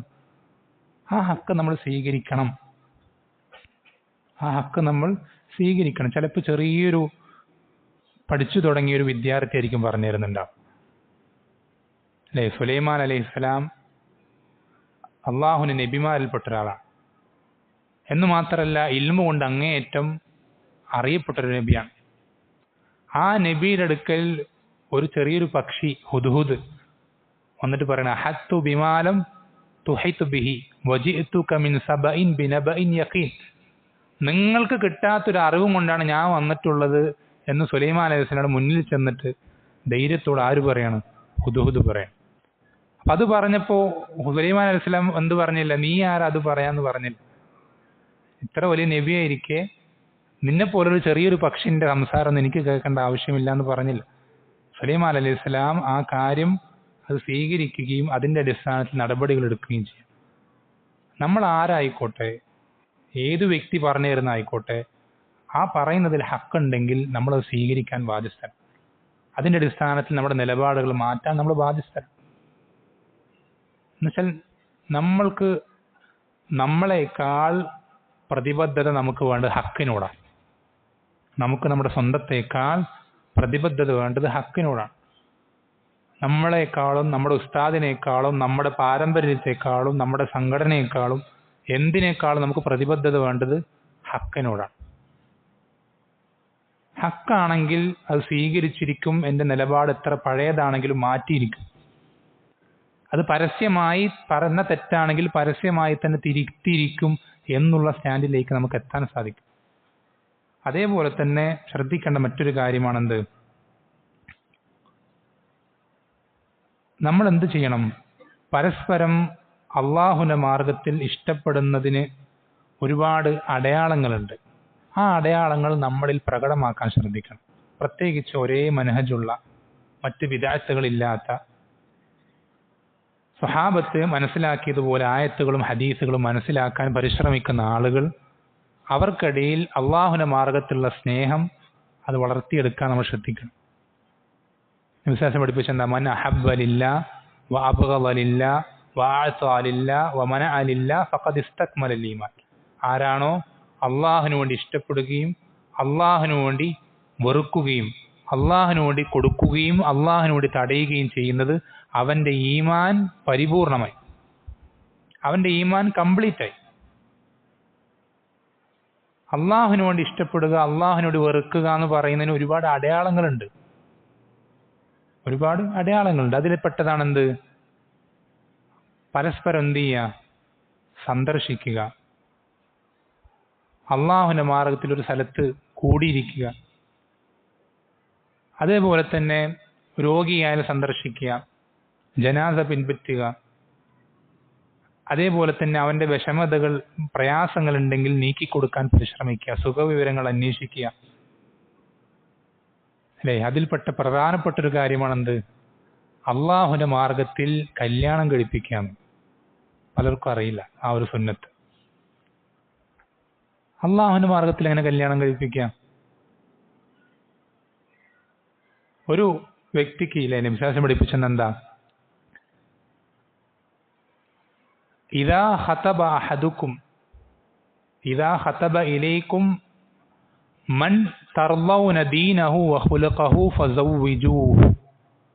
നിങ്ങളിൽ ഒരാളുടെ അടുക്കലേക്ക്, പെൺമക്കളുടെ വാപ്പമാർ ശ്രദ്ധിക്കുക, നിങ്ങളിൽ ഒരാളുടെ അടുക്കലേക്ക് നിങ്ങൾ ഒരാളുടെ ദീനും സ്വഭാവവും തൃപ്തിപ്പെടുന്നുണ്ട്, അങ്ങനെ ഒരാൾ നിങ്ങളുടെ അടുക്കലേക്ക് വിവാഹം ആലോചിച്ച് വന്നു കഴിഞ്ഞാൽ ഫസവ്വിജൂഹു, നിങ്ങൾ നിങ്ങളുടെ മകളെ അവന് വിവാഹം ചെയ്തു കൊടുക്കണം. നബി സല്ലല്ലാഹു അലൈഹി വസല്ലം കൽപ്പന. വഇല്ലാ തകുൻ ഫിത്നത്തുൻ ഫിൽ അർളി വഫസാദുൻ അരീദ്. അല്ലെങ്കിൽ ഭൂമിയിൽ ഫിത്ന ഉണ്ടാവും, വലിയ വ്യാപകമായ കുഴപ്പങ്ങൾ ഉണ്ടാവും എന്ന് നബി സല്ലല്ലാഹു അലൈഹി വസല്ലം ശക്തമായി താക്കീത് ചെയ്യും. ഈ ഹദീസിന്റെ അടിസ്ഥാനത്തിൽ പ്രവർത്തിക്കുന്ന എത്ര വാപ്പമാരുണ്ട്? എത്ര വാപ്പമാരുണ്ട്? ദീനും സ്വഭാവവും തൃപ്തിപ്പെടുന്ന ആളുകൾ വന്നാലും പിന്നെ എന്തെങ്കിലും കണ്ടീഷനുകൾ ഉണ്ടാവും പറയാൻ. ഹൈറ്റ് കുറവാണ്, നിറം കുറവാണ്, നാട് ദൂരമാണ്, അങ്ങനെയാണ് ഇങ്ങനെയാണ് പല പ്രശ്നങ്ങളും പറഞ്ഞ് നിങ്ങൾക്ക് അങ്ങനെ ഒരാൾ വിവാഹം ആലോചിച്ച് വന്നു കഴിഞ്ഞാൽ അവരെ വിവാഹം ചെയ്തു കൊടുക്കൽ നിങ്ങളുടെ ബാധ്യതയാണ്. അതാണ് അള്ളാഹുവിന്റെ മാർഗത്തിൽ വിവാഹം ചെയ്യിപ്പിക്കാതെ. ഇതെന്തിനു പറയുന്നതെന്ന് വെച്ചാൽ എത്ര എത്ര ചെറുപ്പക്കാര് വളരെയധികം പ്രയാസപ്പെടുന്നുണ്ട് ഈ ദുനിയാവിൽ. എത്രത്തോളം ദീൻ പഠിക്കുന്ന ആളുകളിൽ പോലും പലരും, ഞാൻ എൻ്റെ കണ്ണുകൊണ്ട് കണ്ടിട്ടുണ്ട്, പലരെ എനിക്ക് പേരെടുത്ത് എണ്ണി പറയാൻ സാധിക്കും. ദീൻ പഠനത്തിൽ അങ്ങേയറ്റം ഹിർസ് ഉണ്ടായിരുന്ന, താല്പര്യമുണ്ടായിരുന്ന, ദീൻ പഠനത്തിൽ അങ്ങേയറ്റം കഴിവുണ്ടായിരുന്ന, മികവുണ്ടായിരുന്ന ആളുകൾ, അവർ ദീൻ പഠനത്തിൽ തുടർന്നുകൊണ്ടിരിക്കെ വിവാഹപ്രായം എത്തി വിവാഹം ആലോചിക്കുമ്പോൾ പെണ്ണിന്റെ ഉപ്പ ചെക്കന് വിവാഹം ചെയ്തു കൊടുക്കുന്നില്ല, തയ്യാറാകുന്നില്ല. എന്താ കാരണം? ചെക്കന് വലിയ വരുമാനമൊന്നുമില്ല, കഷ്ടിച്ച് ജീവിച്ചു പോകാനുള്ള വരുമാനമേ ഉള്ളൂ, അല്ലെങ്കിൽ നല്ല സ്റ്റാറ്റസ് എന്ന് പറയാൻ പറ്റുന്നൊരു നല്ലൊരു ജോലിയില്ല, ചെറിയ എന്തോ ഒരു ജോലിയേ ഉള്ളൂ, അല്ലെങ്കിൽ നല്ലൊരു വീടില്ല, അല്ലെങ്കിൽ മറ്റ് പല സൗകര്യങ്ങൾ ദുനിയാവിൻ്റെ ഇല്ല എന്ന് പറഞ്ഞിട്ട് ഒന്നോ രണ്ടോ ആളുകളല്ല, എത്രയോ പെൺമക്കളുടെ വാപ്പമാർ വിവാഹം ചെയ്തു കൊടുക്കാതെ അവന് മനസ്സിലായി ഇങ്ങനെ ഞാൻ മുന്നോട്ട് പോയി കഴിഞ്ഞാൽ ഈ ദുനിയാവിൽ എനിക്ക് പെണ്ണ് കിട്ടൂല. അങ്ങനെ മനസ്സിലാക്കി ദീൻ പഠനം ഉപേക്ഷിച്ച് ദുനിയാവിൽ കച്ചവടത്തിനും മറ്റു പല ജോലികളുടെയും പഠനത്തിൻ്റെയും കോഴ്സുകളുടെയും പുറകെ പോയി ഡിഗ്രിയും മറ്റുമൊക്കെ പഠിക്കാൻ ഇറങ്ങിത്തിരിച്ച് ദീൻ പഠനത്തിൽ നിർത്തിപ്പോയ ആളുകൾ ഒരുപാടുണ്ട്, എത്രയോ ആളുകളുണ്ട്. അങ്ങനെയുള്ളൊരു ചെറുപ്പക്കാരൻ, ദീൻ പഠിക്കുന്ന ഒരു താലിബിന് ഒരു ഉപ്പ കല്യാണം കഴിപ്പിച്ചു കൊടുക്കുക എന്നുള്ളത്, അതാണ് അള്ളാഹുവിന്റെ മാർഗത്തിൽ കല്യാണം കഴിപ്പിച്ചു കൊടുക്കുക എന്ന് പറയും. ഇത് സമൂഹത്തിൽ ഇത് പറയാതെ വേറെ നിവൃത്തിയില്ല. നബി സല്ലല്ലാഹു അലൈഹി വസല്ലം ഈ സുന്നത്ത് അത്രയധികം സമൂഹത്തിൽ എന്ത് ചെയ്തിട്ടുണ്ട്? വിസ്മരിക്കപ്പെട്ടിട്ടുണ്ട്. അല്ലേ? സഈദ് ബിൻ മുസയ്യിബ് റഹിമഹുള്ളയുടെ കഥ നിങ്ങൾ കേട്ടിട്ടുണ്ടാവും. അദ്ദേഹത്തിന്റെ ശിഷ്യന്മാരിൽപ്പെട്ട ഇബ്നു അബി അറൂബ റഹിമഹുള്ള, സയ്യിദ് ബിൻ മുസയ്യിബ് റഹിമഹുല്ലാ എന്ന് പറഞ്ഞാൽ താബിഈങ്ങളിൽ തന്നെ ഏറ്റവും അധികം ഇൽമു കൊണ്ട് അറിയപ്പെട്ട വ്യക്തിയാണ്. അദ്ദേഹത്തിൻ്റെ ദീൻ പഠിക്കുന്ന മജ്ലിസിൽ എത്രയോ കാലമായി മുടങ്ങാതെ പങ്കെടുക്കുന്ന അവരിൽ തന്നെ ഏറ്റവും മികച്ചൊരു വിദ്യാർത്ഥിയാണ് ഇബ്നു അബി അറൂബ. ആ ഒരു വിദ്യാർത്ഥി കുറച്ച് ദിവസങ്ങളായിട്ട് ഉസ്താദിന്റെ മജ്ലിസിൽ കാണുന്നില്ല. അങ്ങനെ ഉണ്ടാവാറില്ല. എപ്പോഴെങ്കിലും എന്തെങ്കിലും രോഗം കൊണ്ട് കുറച്ചൊന്ന് മുടങ്ങിപ്പോയാലായി, അങ്ങനെ അപൂർവം മാത്രം. അല്ലാതെ ഇത്രയും ദിവസം തുടർച്ചയായി ആ വിദ്യാർത്ഥി ഇതുവരെ അങ്ങനെ കണ്ടിട്ടില്ല മുടങ്ങിയതായി. ഉസ്താദ് കാര്യം അന്വേഷിക്കാം. കുറച്ച് ദിവസങ്ങൾക്ക് കഴിഞ്ഞിട്ട് ഇബ്നു അബി അറൂബ റഹിമഹുല്ല ഇദ്ദേഹത്തിന്റെ അടുക്കലേക്ക് വന്നപ്പോൾ ഉസ്താദ് വിവരം അന്വേഷിച്ചപ്പോൾ കാര്യം തിരക്കിയപ്പോൾ അദ്ദേഹം പറഞ്ഞു, എൻ്റെ ഭാര്യ മരണപ്പെട്ടു. ഭാര്യ മരണപ്പെട്ടത് കൊണ്ട് അതിൻ്റെ ഒരുപാട് കാര്യങ്ങളുണ്ടാവും. മരണാനന്തര ചടങ്ങും കാര്യങ്ങളും കർമ്മങ്ങളൊക്കെ ഒരുപാട് ചെയ്യാനുണ്ടാവും. അതുമായി ബന്ധപ്പെട്ട തിരക്കുകളും കാര്യങ്ങളിലും പെട്ടിട്ട് എനിക്ക് വരാൻ പറ്റാതിരുന്നതാണ്. അതിൽ താങ്കളോട് ക്ഷമ ചോദിക്കുന്നു എന്ന് പറഞ്ഞു. അപ്പോൾ സയ്യിദ് ബിൻ മുസയ്യിബ് റഹിമഹുല്ലാ പറഞ്ഞു, താങ്കൾ ഇപ്പോൾ ഭാര്യ ഇല്ലാത്ത അവസ്ഥയാണോ? താങ്കൾക്ക് വേറെ എന്തെങ്കിലും വിവാഹാലോചനകൾ വന്നിട്ടുണ്ടോ? ഇല്ല. നമ്മൾ ശ്രദ്ധിക്കണം. ഇത് പറയുമ്പോൾ നിങ്ങൾ ശ്രദ്ധിക്കണം, സയ്യിദ് ബിൻ മുസയ്യിബ് റഹിമഹുല്ലയുടെ മകൾ അദ്ദേഹത്തിന്റെ സ്ഥാനവും ഇൽമും കൊണ്ട് അവിടുത്തെ ഭരണാധികാരിയുടെ മകന് വിവാഹം ആലോചിക്കാൻ തയ്യാറെടുത്ത് നിൽക്കുകയായിരുന്നു. വിവാഹം ആലോചിച്ച് തുടങ്ങിയിട്ടില്ല. അതിനുള്ള തയ്യാറെടുപ്പ് അത്രയും സമ്പത്ത് കൊണ്ടും സൗന്ദര്യം കൊണ്ടും ഇൽമു കൊണ്ടും എല്ലാം കൊണ്ടും ഏറ്റവും ആ മദീനയിൽ തന്നെ, അന്നത്തെ മദീനയിൽ തന്നെ ഏറ്റവും മികച്ച സ്ത്രീയാണ് ആര്? സയ്യിദ് ബിൻ മുസയ്യിബ് റഹിമഹുല്ലയുടെ മകൾ. ഈ ഒരു അവസ്ഥയിൽ സയ്യിദ് ബിൻ മുസയ്യിബ് റഹിമഹുല്ലാ ചോദിക്കുന്നത്, താങ്കളുടെ വിവാഹം കഴിഞ്ഞോ? ഇല്ല, മറ്റാരും വിവാഹം ആലോചിച്ചിട്ടില്ല. അദ്ദേഹം പറയുന്നത് അറിയോ? എനിക്കാരും പെണ്ണ് തരാനാണ്. കാരണം അദ്ദേഹത്തിന് ഒന്നുമില്ല, സമ്പത്തോ മറ്റ് സൗകര്യങ്ങളോ ഒന്നുമില്ല. അപ്പോൾ സയ്യിദ് ബിൻ മുസയ്യിബ് റഹിമഹുല്ലാ കൈപിടിച്ച് സംസാരിക്കുകയായിരുന്നു. കൂടെയുള്ള അപ്പുറത്തുപ്പുറത്തുള്ള പള്ളിയുള്ള കുറച്ച് ആളുകൾ എന്ത് ചെയ്തു? വരാൻ പറഞ്ഞു, വിളിച്ചു. എന്നിട്ട് പറഞ്ഞു, ഞാൻ എൻ്റെ മകൾ ഇന്നവളെ നിനക്കതാ നിന്റെ ഭാര്യയെ നിശ്ചയിച്ചു തന്നിരിക്കുന്നു എന്ന് പറഞ്ഞു. നിക്കാഹ് കഴിഞ്ഞു. വീട്ടിൽ പോയി ഇദ്ദേഹം ഈ ശിഷ്യൻ വീട്ടിലേക്ക് എത്തി. രാത്രി സമയമായപ്പോൾ വാതിൽ ആരും മുട്ടുന്നു. അപ്പൊ ഇദ്ദേഹം വാതിൽ തുറന്നു നോക്കിയപ്പോൾ ഉസ്താദായ സയ്യിദ് ബിൻ മുസയ്യിബ് റഹിമഹുല്ലാ. അദ്ദേഹത്തെ 40 വർഷമായിട്ട് മദീനക്കാർ വീട് പള്ളി എന്നതിനിടയിലല്ലാതെ വേറൊരു സ്ഥലത്ത് കണ്ടിട്ടില്ല. 40 വർഷത്തിന് ശേഷം ആദ്യമായിട്ടാണ് അദ്ദേഹത്തെ ഇവിടെ കാണുന്നത്. ഇദ്ദേഹം ഇവിടെ വന്നിട്ട് എന്തൊക്കെയാണ് വിശേഷങ്ങളെന്ന് ചോദിച്ചിട്ട് സംസാരിച്ചിട്ട് എന്ത് ചെയ്തു? സയ്യിദ് ബിൻ മുസയ്യിബ് പെട്ടെന്ന് തിരിഞ്ഞു പോയി, പോകുന്നു പറഞ്ഞിട്ട് തിരിഞ്ഞു പോയപ്പോൾ പുറകിൽ ഒരു സ്ത്രീ നിൽക്കുന്നുണ്ട്. സയ്യിദ് ബിൻ മുസയ്യിബ് റഹിമഹുല്ലാ മകളെ ഭർത്താവിന്റെ വീട്ടിലേക്ക് ആക്കാമെന്നത്. ഈ രൂപത്തിൽ നബി സല്ലല്ലാഹു അലൈഹി വസല്ലം ഈ സുന്നത്ത് നമ്മൾ നടപ്പിലാക്കാൻ പെൺമക്കളുടെ ഭർത്താക്കന്മാർ ശ്രദ്ധിക്കുക. അള്ളാഹുവാണ് സത്യം, ഞാനിത് എനിക്ക് വേണ്ടി പറയുന്നില്ല. എൻ്റെ കല്യാണം കഴിഞ്ഞിട്ടുണ്ട്. ഒരിക്കലും അങ്ങനെ ചിന്തിക്കരുത്. ഞാനിപ്പോൾ മറ്റൊന്നും കഴിക്കാൻ ആഗ്രഹിക്കുന്നില്ല. ഇവിടെ സമൂഹത്തിൽ അത്രമാത്രം പ്രയാസപ്പെടുന്ന ചെറുപ്പക്കാർ ധാരാളമുണ്ട്. ഒന്നോ രണ്ടോ പേരെന്നല്ല, അത്രയധികം ചെറുപ്പക്കാർ നമ്മുടെ ഇടയിലുണ്ട്. പ്രത്യേകിച്ച് തുല്ലാബുകളെ നിങ്ങൾ പ്രത്യേകം പരിഗണിക്കണം. ദീൻ പഠിക്കുന്ന ആളുകളെ പ്രത്യേകം പരിഗണിക്കണം. ബാക്കിയുള്ളവരെ നിങ്ങൾ വിടുക. ദീൻ പഠിക്കുന്ന സലഫി മനഹജിലുള്ള അഹ്ലു സുന്നത്തി വൽ ജമാഅത്തിന്റെ മാർഗത്തിലുള്ള ആളുകളെ, നിങ്ങളുടെ മക്കളെ, ഏറ്റവും നല്ല ആ മഹിളാ രത്നങ്ങളെ, ആ മുത്തുകൾ പോലെ നിങ്ങൾ വളർത്തിയെടുത്ത ആ സ്ത്രീകളെ നിങ്ങൾ വിവാഹം കഴിപ്പിക്കേണ്ടത് ഇങ്ങനെയുള്ള ആളുകൾക്കാണ്, ഇങ്ങനെയുള്ള ചെറുപ്പക്കാർക്കാണ്. അവർക്ക് സമ്പത്തില്ലെങ്കിലും, വലിയ തറവാട്ട് മഹിമയൊന്നും പറയാനില്ലെങ്കിലും, വലിയ സമ്പത്തും സൗന്ദര്യമൊന്നും ഇല്ലെങ്കിലും, ആർഭാടങ്ങളോ മറ്റ് കാര്യങ്ങളൊന്നും ഇല്ലെങ്കിലും, നിങ്ങൾക്ക് ഈ ദുനിയാവിൽ കിട്ടാൻ പോകുന്ന ഏറ്റവും നല്ല മരുമക്കൾ എന്ന് പറയുന്നത് ഇവരായിരിക്കും. അവരെക്കാളും നല്ലൊരു ഭർത്താക്കന്മാരെ നിങ്ങളുടെ മക്കൾക്ക് കിട്ടൂല, ഒരിക്കലും കിട്ടൂല. നിങ്ങൾക്ക് ഈ ദുനിയാവിൽ വെച്ച് നിങ്ങളുടെ മക്കൾക്ക്, പെൺമക്കൾക്ക് കൊടുക്കാൻ പറ്റുന്ന ഏറ്റവും നല്ല ഭർത്താക്കന്മാരെന്ന് പറയുന്നത് ദീൻ പഠിക്കുന്ന തുല്ലാബുകളാണ്. അത് നിങ്ങൾ വളരെയധികം ശ്രദ്ധിക്കണം. അത് നമുക്ക് അവരോടുള്ള ബാധ്യതയിൽപ്പെട്ടതാണ്. ഒരു സമൂഹത്തിൽ എത്രത്തോളം ഇൽമിന് സ്ഥാനമുണ്ടോ അത്രത്തോളമാണ് ആ സമൂഹം റബ്ബിന്റെ അടുക്കൽ ഉയരുക. നേരത്തെ പറഞ്ഞു നമ്മൾ ഇൽമുള്ളവരെ ആദരിക്കുക എന്നുള്ളത് അല്ലേ വിശ്വാസം പഠിപ്പിച്ചെന്താ? ലൈസ മിന്ന മല്ലം യർഹം സഗീറന വയുജില്ല കബീറന വയഅരിഫ് ലിആലിമിന ഹഖ. നമ്മളിലെ ചെറിയവരോട് കരുണ കാണിക്കാത്തവരും നമ്മളിലെ മുതിർന്നവരെ ആദരിക്കാത്തവരും നമ്മളിലെ ആലിമുകളുടെ ഹക്ക് മനസ്സിലാക്കാത്തവരും നമ്മിൽപ്പെട്ടവനല്ലാന്ന് പഠിപ്പിച്ചു. നമ്മുടെ കൂട്ടത്തിൽപ്പെട്ട ഇൽമുമായി ബന്ധപ്പെട്ട് നിൽക്കുന്ന തുല്ലാബുകൾ, ഉലമാക്കൾ, അവരുടെ ഹക്ക് നമ്മൾ മനസ്സിലാക്കണം.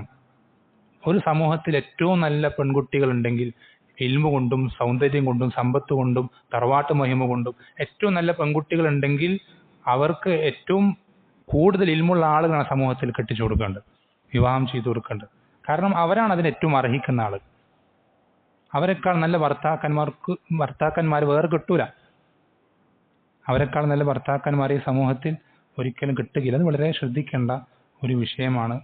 അത് നബി സല്ലല്ലാഹു അലൈഹി വസല്ലം അത്രയും ശക്തമായ നിലയ്ക്ക് താക്കീത് നൽകിയിട്ടുള്ളൊരു വിഷയമാണ്.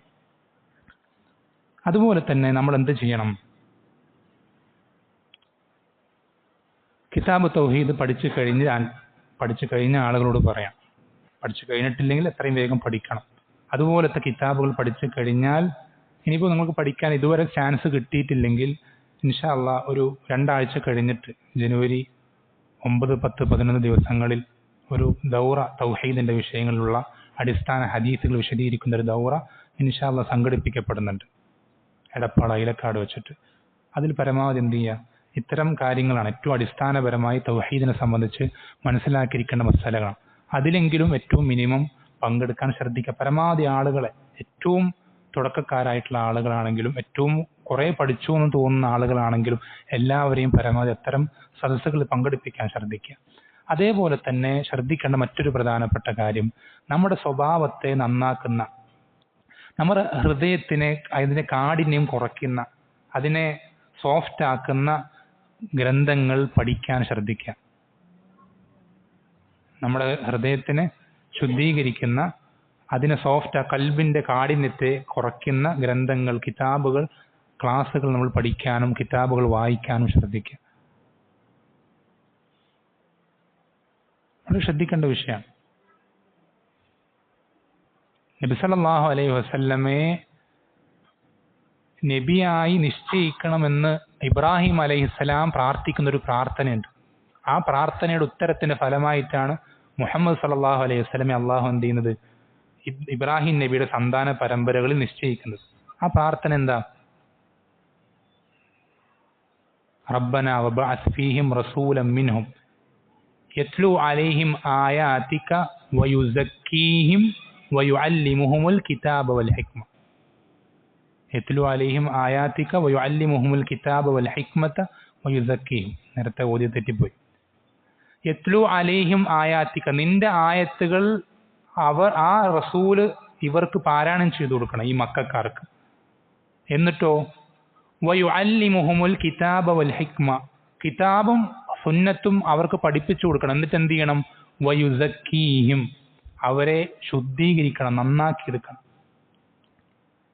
നബി സല്ലല്ലാഹു അലൈഹി വസല്ലമയുടെ റിസാലത്തിന്റെ ഏറ്റവും പ്രധാനപ്പെട്ട ലക്ഷ്യങ്ങളിൽ ഒന്നാണെന്ത്? സ്വഭാവം ശുദ്ധീകരിക്കാമെന്ന്. ഹദീസിൽ അങ്ങനെ തന്നെ പഠിപ്പിച്ചിട്ടുണ്ട്. ഇന്നമാ ബുഇസ്തു ലിഉതമ്മിമ മകാരിമൽ അഖ്ലാഖ്.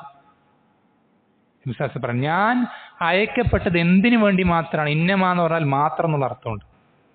ഞാൻ അയക്കപ്പെട്ടത് എന്തിനു വേണ്ടി മാത്രമാണ്? നല്ല സ്വഭാവങ്ങൾ പൂർത്തീകരിക്കാൻ വേണ്ടി മാത്രമാണ് എന്ന് നബി വിശ്വാസം പഠിപ്പിച്ചത്. അത്രയധികം എന്തുണ്ട്? സ്വഭാവത്തിന് പ്രാധാന്യമുണ്ട്. ഇത്തരം കിതാബുകൾ എന്ത് ചെയ്യണം? നമ്മൾ പഠിക്കണം. അങ്ങനെയുള്ള കിതാബുകൾ നമ്മൾ എന്ത് ചെയ്യണം? പഠിക്കണം. അങ്ങനെ നമ്മുടെ നാട്ടിൽ തന്നെ ലോകത്ത് എല്ലായിടത്തും അറിയപ്പെട്ടൊരു കിതാബാണ് ഏത് കിതാബ്? റിയാദുസ് സാലിഹീൻ. റിയാദുസ് സാലിഹീൻ എത്രത്തോളം പണ്ഡിതന്മാർ പറയാറുണ്ട്, മുസ്ഹഫ് കഴിഞ്ഞാൽ മുസ്ലിമീങ്ങളുടെ വീട്ടിൽ ഏറ്റവും കൂടുതൽ ഉണ്ടാവുന്ന കിതാബ് റിയാദുസ് സാലിഹീനാണ്. മുസ്ഹഫ് പ്രിന്റ് ചെയ്ത് എല്ലാ നാടുകളിലേക്ക് എത്തിയിട്ടുണ്ട്. നമുക്കറിയാം ഏത് മുസ്ലിമിന്റെ വീട്ടിൽ മുസ്ഹഫ് ഉണ്ടാവും. അത് കഴിഞ്ഞാൽ പിന്നെ ഏറ്റവും കൂടുതൽ മുസ്ലിമീങ്ങളുടെ വീട്ടിൽ ഉണ്ടാവാൻ സാധ്യതയുള്ള കിതാബ് റിയാദുസ് സാലിഹീൻ. അത് ഈ വിഷയത്തിലുള്ള കിതാബാണ്.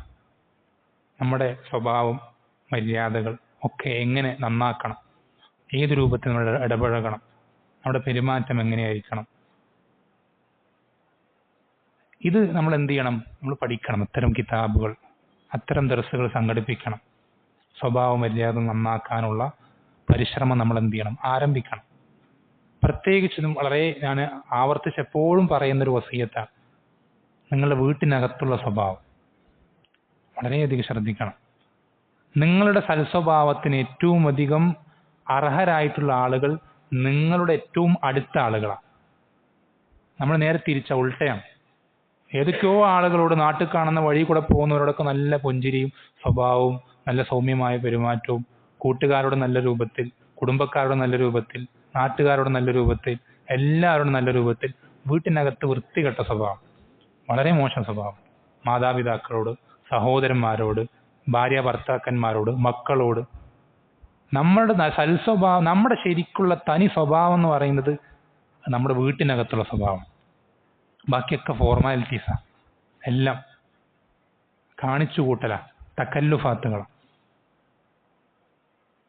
അവരുടെ ഇടയിൽ നമ്മുടെ സ്ഥാനം, അവർ നമ്മളെപ്പറ്റി എന്തു വിചാരിക്കും, അവരെന്നെപ്പറ്റി ഇങ്ങനെ കരുതുമോ അങ്ങനെ കരുതുമോ എന്ന കൺസെപ്റ്റോട്, ചിന്തയോടുകൂടെ നമ്മൾ ഉണ്ടാക്കിയെടുക്കുന്ന നമ്മുടെ ഒരു മുഖം മൂടിയാണെന്ത്? നമ്മുടെ പുറമേക്ക് കാണുന്ന, നാട്ടുകാർ കാണുന്ന സ്വഭാവം. അത് നമ്മുടെ തനിക്കുള്ള ശരിക്കുള്ള സ്വഭാവമല്ല. ആ സ്വഭാവത്തിന്റെ അടിസ്ഥാനത്തിൽ നമുക്ക് ആഖിറത്തിൽ മീസാനിൽ കനം തൂങ്ങാനൊന്നും പോകുന്നില്ല. നമ്മുടെ മീസാനിൽ നമ്മുടെ സ്വഭാവമായിട്ട് പരിഗണിക്കപ്പെടുക വീട്ടിനകത്ത് നമ്മൾ കാണിക്കുന്ന സ്വഭാവം. നമ്മുടെ മീസാനിൽ നമുക്ക് സൽസ്വഭാവമാണോ വൃത്തികെട്ട സ്വഭാവമാണോ എന്ന് പരിശോധിക്കപ്പെടുക വീട്ടിനകത്ത് നമ്മൾ എങ്ങനെ പെരുമാറുന്നു, മാതാപിതാക്കളോട് എങ്ങനെ പെരുമാറുന്നു, സഹോദരന്മാരോട് എങ്ങനെ, ഭാര്യ ഭർത്താക്കന്മാർ തമ്മിൽ എങ്ങനെ, മക്കളോടെങ്ങനെ. ഇതിന്റെ അടിസ്ഥാനത്തിലായിരിക്കും നമ്മുടെ സ്വഭാവം നല്ലതാണോ ചീത്തയാണെന്ന് പരിശോധിക്കപ്പെടുക. നബിസ്വല്ലല്ലാഹു പഠിപ്പിച്ചത് എന്താ? ഖിയാറുക്കും ലിനിസായിക്കും. നിങ്ങളിൽ ഏറ്റവും നല്ല ആളുകൾ നിങ്ങളുടെ ഭാര്യമാരോട് ഏറ്റവും നല്ല രൂപത്തിൽ വർത്തിക്കുന്ന ആളുകളാണ്. നമ്മുടെ ഭാര്യയോട് ചോദിച്ചാൽ അറിയാം നമ്മുടെ സ്വഭാവ സർട്ടിഫിക്കറ്റിന്റെ കോലം. നമ്മുടെ സ്വഭാവം എത്രത്തോളം മോശമാണെന്നുള്ളത് നമ്മുടെ ഭാര്യയ്ക്ക് പറയാൻ സാധിക്കും കൃത്യമായിട്ട്. നമ്മൾ ആരും അറിയാതെ നമ്മുടെ വീട്ടിനകത്ത് ഭാര്യയോട് പെരുമാറുന്ന പെരുമാറ്റങ്ങളും അറിയുന്നവനാണ് നമ്മുടെ റബ്ബ്. നാട്ടുകാർ അറിയുന്നുണ്ടാവില്ല, ഭാര്യയുടെ വാപ്പയുമ്മ അറിയുന്നുണ്ടാവില്ല, കുടുംബക്കാർ നോക്കുന്നുണ്ടാവില്ല, ആരും വിലയിരുത്താനുണ്ടാവില്ല. പക്ഷെ റബ്ബ് അതറിയും. വളരെ പേടിക്കേണ്ട വിഷയമാണ്. ഇസ്തൗസൂ ബിന്നിസാഇ ഖൈറാ. സ്ത്രീകളുടെ വിഷയത്തിൽ നിങ്ങൾ ഏറ്റവും നല്ലത് വസിയത്തായി സ്വീകരിക്കൂ എന്ന് നബി സല്ലല്ലാഹു അലൈഹി വസല്ലം എന്ത് ചെയ്തിട്ടുണ്ട്? പഠിപ്പിച്ചു തന്നിട്ടുണ്ട്. റുബൈദക ബിൽ ഖവാരീർ. സ്ത്രീകളോട് ഇടപഴകുമ്പോൾ വളരെ മൃദുലമായി. സ്ത്രീകൾ എങ്ങനെ പളുങ്ക് പാത്രം പഠിപ്പിച്ചു. അവരൊരിക്കലും എന്ത് ചെയ്യാൻ പാടില്ല, നമ്മൾ ഇരുമ്പിന്റെ പാത്രമൊക്കെ ഇട്ട് ഉരയ്ക്കുന്നത് പോലെ അങ്ങനെ ഉരച്ച് വൃത്തിയാക്കി നമ്മൾ വളരെ അതിനെ അടിച്ചു പരത്തി അങ്ങനെ എന്ത് ചെയ്യാൻ പാടില്ല. ഒരിക്കലും അതിനെ നന്നാക്കി എടുക്കാൻ സാധിക്കില്ല. ഒരു പളുങ്കുപാത്രം എന്നിങ്ങനെ നമ്മൾ വളരെ സൂക്ഷ്മമായി കൈകാര്യം ചെയ്യുമോ, അതിലെ വൃത്തികേടുകൾ എങ്ങനെ വളരെ സൂക്ഷ്മമായി നീക്കം ചെയ്യുമോ, അതുപോലെ വളരെ സൂക്ഷിച്ച് വളരെ ശ്രദ്ധിച്ച് മാത്രമേ സ്ത്രീകളോട് ഇടപഴകാൻ പാടുള്ളൂ. അതുപോലെ തന്നെ ശ്രദ്ധിക്കേണ്ട മറ്റൊരു പ്രധാനപ്പെട്ട വിഷയം, നമ്മൾ ഒരിക്കലും എന്ത് ചെയ്യരുത്, ആളുകൾക്കിടയിൽ തെറ്റായ ആശയമുണ്ടാക്കുന്ന കാര്യങ്ങൾ അത് സമൂഹത്തിൽ പ്രചരിപ്പിക്കാൻ നിൽക്കരുത്. ഹക്കാണെങ്കിൽ പോലും ആളുകൾക്കിടയിൽ വലിയ ഫിത്തന ഉണ്ടാക്കുന്ന, പ്രശ്നമുണ്ടാക്കുന്ന കാര്യങ്ങൾ അത് നമ്മൾ ഒരിക്കലും എന്ത് ചെയ്യാൻ നിൽക്കരുത്. ഹക്കാണെങ്കിൽ പോലും പ്രചരിപ്പിക്കാൻ നിൽക്കരുത്. നമ്മൾക്കത് കേരളക്കാർക്ക് പ്രത്യേകിച്ച് അതിനൊരു ഉദാഹരണം പറഞ്ഞു തരേണ്ട ആവശ്യമില്ല അല്ലേ? തൗഹീദിന്റെ വക്താക്കൾ ഒരുപാട് ഛിന്ന ഭിന്നമായി, കഷ്ണം കഷ്ണമായി ഒരുപാട് ഭിന്നതകളും കക്ഷിത്വങ്ങളൊക്കെ രൂപപ്പെട്ടു വന്നത് അതിന്റെ തുടക്കം എങ്ങനെയായിരുന്നു? വേറെയും പല കാരണങ്ങളുണ്ട്, അതിലേക്കൊന്നും കടക്കുന്നില്ല. എന്താണ് ആ കാരണം? യാ ഇബാദല്ലാഹ് അഈനൂനി, ആ ഒരു വിഷയം സാധാരണക്കാർക്കിടയിൽ പറയേണ്ട എന്ത് കാര്യമുള്ളത്? സാധാരണക്കാരനെ ബാധിക്കുന്ന എന്ത് വിഷയം അതിൽ വരുന്നത്? അവന്റെ വിശ്വാസത്തിനെയോ പ്രവർത്തനത്തെയോ ബാധിക്കുന്ന ഏത് മേഖല അതിൽ കടന്നു വരുന്നത്? അങ്ങനെ അവർക്ക് അവരുടെ കർമ്മ മേഖലയോ വിശ്വാസ മേഖലയോ ബാധിക്കാത്തൊരു കാര്യം അവർക്കിടയിൽ ഇട്ട് ചർച്ച ചെയ്തപ്പോൾ എന്താ സംഭവിച്ചത്? വലിയ അപകടമാണ്. ആളുകൾക്കിടയിൽ അത് തെറ്റായ റിസൾട്ട് ഉണ്ടാക്കുക. അതിനാണ് മസ്ലഹത്ത് മഫ്സദത്ത് എന്ന് പറയാം. നമ്മൾ എപ്പോഴും ശ്രദ്ധിക്കണം. ഞാനിത് പറയുന്നത് ഹക്കല്ലേ, ഇതെന്താ പറഞ്ഞാൽ എന്താ പ്രശ്നം, ഞാൻ ഇല്ലാത്തതൊന്നും പറയുന്നില്ലല്ലോ, ദീനിലുള്ള കാര്യമല്ലേ പറയുന്നത് എന്ന് വിചാരിച്ച് എന്തും പറയാനും ചെയ്യാനും പാടില്ല. എന്തൊരു കാര്യത്തിന്റെയും ആഫ്റ്റർ എഫക്റ്റ്, അതിന്റെ വരും വരായികകൾ നോക്കി അതുകൊണ്ടുണ്ടാവുന്ന റിസൾട്ട് ഹൈറിലാക്കാണ് പോകുന്നത് എന്ന് കൂടുതൽ ചാൻസ് തോന്നുമ്പോൾ മാത്രമേ നമ്മൾ ആ കാര്യത്തിലേക്ക് കാലെടുത്ത് വെക്കാവൂ. ഉദാഹരണത്തിന് നബി സല്ലല്ലാഹു അലൈഹി വസല്ലമ അദ്ദേഹത്തിന്റെ ജീവിതത്തിൽ ഏറ്റവും എളുപ്പത്തിൽ മനസ്സിലാക്കാൻ പറ്റുന്ന ഒരു ഉദാഹരണമാണ് മുനാഫിക്കുകൾ. മദീനത്ത് നബി സല്ലല്ലാഹു അലൈഹി വസല്ലമയുടെ ഇടയിൽ മുനാഫിക്കുകൾ ജീവിച്ചിരുന്നു. ഈമാനില്ലാത്ത, ഉള്ളിൽ കുഫറുള്ള ആളുകൾ. അവരിൽ പലരെയും അല്ലാഹു സുബ്ഹാനഹു വ തആല ഇവർ മുനാഫിക്കുകളാണെന്ന് പ്രത്യേകം വഹയിലൂടെ അറിയിച്ചു കൊടുക്കുകയും ചെയ്തു. അവരിൽ പല ആളുകളെയും കൊല്ലപ്പെടാൻ മാത്രം വൃത്തികേടുകൾ ചെയ്തു കൂട്ടിയ ആളുകളാണ്. ശത്രുക്കൾക്കെതിരെ മുസ്ലിമുകളുടെ രഹസ്യം ചോർത്തി കൊടുക്കുക, മുസ്ലിമുകളുടെ നീക്കങ്ങൾ അറിയിച്ചു കൊടുക്കുക, അവർക്കെതിരെ എങ്ങനെ അതിജയിക്കാം, അവരെങ്ങനെ തോൽപ്പിക്കാം എന്നുള്ള തന്ത്രങ്ങളൊക്കെ പറഞ്ഞു കൊടുക്കുക. ഇങ്ങനെ അവരെ കൊന്നുകളയാൻ മാത്രം അർഹതയുള്ള ഒരുപാട് മുനാഫിക്കുകളും അതിൻ്റെ ഇടയിലുണ്ട്. പക്ഷെ നബി സല്ലല്ലാഹു അലൈഹി വസല്ലം എന്ത് ചെയ്തിട്ടില്ല? അവരിൽ ഒരാളെയും കൊന്നുകളഞ്ഞിട്ടില്ല. എന്താ കാരണം? എന്താ? പുറമേ നിന്ന് നോക്കുന്ന ഒരാൾ, അയാൾ ഇതിനെങ്ങനെ കണക്കാക്കുക? ഇവരും മുസ്ലിമീങ്ങളാണെന്ന് പറയുന്ന ആളുകളാണ്. പുറമേ നോക്കുന്ന ആളുകൾക്ക് അവർ മുസ്ലിമീങ്ങളായിട്ട് കണക്കാക്കുക. നബി സല്ലല്ലാഹു അലൈഹി വസല്ലം ഇവരെ കൊന്നുകളഞ്ഞാൽ അവരെന്താ കണക്കാക്കുക? മുഹമ്മദ് സ്വന്തം ആളുകളെ തന്നെ കൊല്ലുകയാണ്, പിന്നെ ഞങ്ങൾ എങ്ങനെ മുസ്ലിമീങ്ങളാവുക? മുഹമ്മദ് സ്വന്തം ആളുകളെ തന്നെ കൊന്നുകളയണം, പിന്നെ ഞങ്ങൾക്ക് എങ്ങനെ മുസ്ലിമീങ്ങളാവാൻ സാധിക്കും എന്നാണ് അവർ ചിന്തിക്കുക. പറഞ്ഞു വന്നത്, നമ്മൾ ഹക്ക് ആണ് പറയുന്നതെങ്കിൽ പോലും ആ ഹക്ക് കൊണ്ടുണ്ടാവുന്ന മസ്ലഹത്തും മഫ്സദത്തും അത് നമ്മൾ എന്ത് ചെയ്യേണ്ടതുണ്ട്? പരിഗണിക്കേണ്ടതുണ്ട്. നബി സല്ലല്ലാഹു അലൈഹി വസല്ലം ജീവിതത്തിൽ ഒരുപാട് ഉദാഹരണങ്ങളുണ്ട്. ഉദാഹരണത്തിന് കഅബയുടെ നിർമ്മാണം നമുക്കറിയാം. ഇബ്രാഹിം അലൈഹിസ്സലാം, ഇസ്മായിൽ അലൈഹിസ്സലാം ഇവർ രണ്ടുപേരും കഅബയെ പുനർനിർമ്മിച്ചപ്പോൾ 4 ഖവായിദുകൾ, 4 അടിസ്ഥാന തൂണുകളിലായിക്കൊണ്ടാണ് എന്ത് ചെയ്തത്? ഇതിനെ നിർമ്മിച്ചത്. ഇതാണ് ശരിക്കും ഈ കഅബയുടെ ബൗണ്ടറി എന്നുള്ളത്, അതാണ്. എന്നാൽ നബി സല്ലല്ലാഹു അലൈഹി വസല്ലമയുടെ നുബുവത്തിന് മുമ്പ് മക്കയിൽ ശക്തമായ വെള്ളപ്പൊക്കം ഉണ്ടാവുകയും അതിനെ തുടർന്ന് കഅബ പുനർനിർമ്മിക്കേണ്ട ഒരു സാഹചര്യം ഉണ്ടാവുകയും ചെയ്യുന്നപ്പോൾ ഖുറൈശികൾ അവരുടെ ഹലാലായ സമ്പത്ത് ഒരുമിച്ച് ചേർത്തപ്പോൾ എന്ത് ചെയ്തില്ല? ഇത് പൂർണ്ണമായും ഇബ്രാഹിം അലൈഹിസ്സലാമയുടെ ഈ ഒരു ബൗണ്ടറി, അള്ളാഹു നിശ്ചയിച്ച ബൗണ്ടറി, ആ ഒരു ബൗണ്ടറിയിലായി എന്ത് ചെയ്യാൻ സാധിച്ചില്ല? ഇത് വീണ്ടും പുനർനിർമ്മിക്കാൻ സാധിക്കാതെ. അത്ര സമ്പത്ത് അവരുടെ കയ്യിലില്ല. സമ്പത്തില്ലാഞ്ഞിട്ടല്ല, ഹലാലായ സമ്പത്തില്ല, തികയുന്നില്ല. അപ്പൊ അവരെന്ത് ചെയ്തു? 3 ബൗണ്ടറികൾ ഇബ്രാഹിം അലൈഹിസ്സലാം നിർമ്മിച്ചത് അതേ രൂപത്തിൽ തന്നെ. ഒരു ബൗണ്ടറി എന്ത് ചെയ്തിട്ടില്ല? അതിൽ അത്രയും എത്തിക്കാതെ പകുതി അല്ലെങ്കിൽ കുറച്ച് മുന്നോട്ടാക്കിയിട്ട് എന്ത് ചെയ്തു? അവർ കഅബ പുനർനിർമ്മിക്കുക. നബി സല്ലല്ലാഹു അലൈഹി വസല്ലം പറഞ്ഞത്, ആയിഷ റളിയല്ലാഹു അൻഹ പറയുന്നുണ്ട്, നിന്റെ ഖൗമ്, ഈ മക്കക്കാര്, അവർ ഈ അടുത്ത് ഇസ്ലാമിലേക്ക് കടന്നു വന്ന ആളുകളല്ലായിരുന്നുവെങ്കിൽ ഞാൻ എന്ത് ചെയ്തേനെ? ഇത് പൊളിക്കുകയും വീണ്ടും ഇബ്രാഹിം അലൈഹിസ്സലാമയുടെ ഖവായിദുകളിലായി ഞാനിതിനെ പുനഃസ്ഥാപിക്കുകയും ചെയ്തേനെ എന്ന് നബി സല്ലല്ലാഹു അലൈഹി വസല്ലം പറയുന്നുണ്ട്. എന്തുകൊണ്ടാണ് ചെയ്യാതിരുന്നത്? അള്ളാഹു നിശ്ചയിച്ച രൂപത്തിൽ കഅബയെ പുനർനിർമ്മിക്കുക എന്ന് പറയുന്നത് വളരെ മഹത്തരമായ കാര്യമാണ്. അതേപോലെ തന്നെ നേരത്തെ പറഞ്ഞു, മുനാഫിക്കുകളെ അവർക്കുള്ള ശിക്ഷ നടപ്പിലാക്കുക എന്നുള്ളത് വളരെ പ്രോത്സാഹിപ്പിക്കപ്പെട്ട വളരെ നല്ലൊരു കാര്യമാണ്.